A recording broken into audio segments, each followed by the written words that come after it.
हज़ारां बंदे हर साल पैदल ਚੱਲਣ ਨਾਲ ਹੀ ਮਾਰੇ ਜਾਂਦੇ ਆ। ਕਿਉਂ ਮਾਰੇ ਜਾਂਦੇ ਆ? ਕਿਉਂਕਿ ਸਾਡੇ ਸਕੂਲਾਂ ਦੇ ਵਿੱਚ ਵੀ ਪੜ੍ਹਾਇਆ ਜਾਂਦਾ ਸੜਕ ਤੇ ਪੈਦਲ ਚੱਲਣਾ, ਬੱਚਿਆਂ ਨੂੰ ਵੀ ਸਿਖਾਇਆ ਜਾਂਦਾ ਹੈ। ਪਰ ਜਿਹੋ ਜੀ ਸੰਗਤ ਉਹੋ ਜੀ ਰੰਗਤ ਜੀ, ਸਾਡੇ ਦਿਮਾਗ ਦੇ ਵਿੱਚ ਇਹੀ ਇੱਕ ਖੱਬੇ ਹੱਥ ਚੱਲਣਾ ਹੈ। ਜਿਨ੍ਹਾਂ ਨੌਜਵਾਨਾਂ ਨੇ ਬਾਹਰਲੇ ਮੁਲਕਾਂ ਦੇ ਵਿੱਚ ਜਾਣਾ ਉੱਥੇ ਡਰਾਈਵਿੰਗ ਦਾ ਟੈਸਟ ਦੇਣਾ, ਆਹ ਸਵਾਲ ਆਉਣਾ ਹੀ ਆਉਣਾ ਵਿੱਚ, ਨੋਟ ਕਰ ਲਿਓ। देखो जी साड़ी सड़क के किनारे तो एक पट्टी होंगी है, चिट्टी पट्टी है जो पीली पट्टी है। सड़क के किनारे वाल देखो लंबी निगाह नाल, एक इत्थे जी ते एक इत्थे जी, ऐ देखो टेढ़ा, ਉਹਦੇ ਨਾਲ ਤੁਸੀਂ ਉਹਦੀਆਂ ਹੈਡਲਾਈਟਾਂ ਦੀ ਰੋਸ਼ਨੀ ਤੋਂ ਵੀ ਬਚੋਗੇ। ਇੱਥੇ ਕੋਈ ਵੀ ਮੋਟਰਸਾਈਕਲ ਚੱਲ ਰਿਹਾ, ਪੈਦਲ ਚੱਲ ਰਿਹਾ, ਸਾਈਕਲ ਵਾਲਾ ਵੀ ਚੱਲ ਰਿਹਾ, ਤੁਹਾਨੂੰ ਜੇ ਸਾਫ਼ ਨਜ਼ਰ ਨਾ ਆਏ ਮੈਂ ਇੰਟਰਵਿਊ ਦੇਣੀ ਛੱਡ ਦੂੰਗਾ।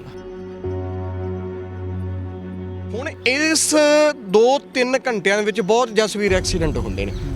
ਹੁੰਦੇ ਕਿਉਂ ਹੈ? ਤੁਸੀਂ ਕਹਿ ਰਹੇ ਹੋ 에ਅਰਬੈਗ ਜਾਨ ਲੈਂਦੇ ਆ, ਇੱਕ ਤਾਂ ਕਹਿੰਦੇ ਅਸੀਂ 1.5 ਲੱਖ ਵੱਧ ਲਾਈਏ, ਤਾਂ ਦੂਜੀ ਆਪਦੀ ਜਾਨ ਵੀ ਦੇ ਦਈਏ। ਇਹ ਕਨਫਿਊਜ਼ਨ ਆ ਜਿਹੜੀ ਹੈ ਨਾ, ਇਹ ਬਲਬਲੇ ਮੈਂ ਇਹਨਾਂ ਨੂੰ ਜਰਾ ਸਿੱਧਾ ਹੀ ਕਰੇ। ਇਹ ਚਲਾਨ ਤੁਹਾਡੇ ਘੱਟੋ ਘੱਟ 20,000 ਦੇ ਬਣ ਜਾਣਗੇ, ਤਾਂ ਮੇਰੇ ਕੋਲ ਤਾਂ ਫਿਰ ਫਾਲਤੂ ਵੀ ਪੈਸਾ ਨਹੀਂ ਹੈਗਾ। ਮੇਰੇ ਬਣੇ ਹੋਏ ਨੇ, ਸਾਨੂੰ ਸਾਡੀਆਂ ਗੌਰਮੈਂਟ ਨੇ ਸਾਨੂੰ ਤੇ ਸਾਡੀ ministry of road and transport ਨੇ ਸਾਨੂੰ ਇਹ ਪਾਵਰਾਂ ਦਿੱਤੀਆਂ ਹੋਈਆਂ ਨੇ। ਮੋਟਰ ਵਹੀਕਲ ਸੈਕਸ਼ਨ 139 ਕੀ ਹੈ?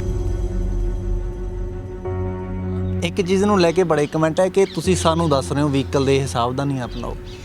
ਸਰਕਾਰ ਵੱਲੋਂ ਇੰਨੀਆਂ ਕਰੋੜਾਂ ਟੁੱਟੀਆਂ ਹੋਈਆਂ ਨੇ ਕਿ ਗੱਡੀ ਤੀਜੇ ਗੇਅਰ ਤੋਂ ਵੱਧ 'ਚ ਨਹੀਂ ਜਾਂਦੀ। ਉੱਥੇ ਜਿਹੜੇ ਐਕਸੀਡੈਂਟ ਹੁੰਦੇ ਉਹਨਾਂ ਦਾ ਜ਼ਿੰਮੇਵਾਰ ਕੌਣ ਆ? ਦੇਖੋ ਵੀਰ, ਇਹ ਤਾਂ ਹੁਣ ਝੂਠ ਹੀ ਹੈ ਇਹ। ਤੇ ਜੇ ਕੋਈ ਵੀਰ ਗਲਤ ਕਮੈਂਟ ਕਰਦਾ, ਮੈਂ ਤੁਹਾਨੂੰ ਜਸਵੀਰ ਦੱਸ ਰਿਹਾ,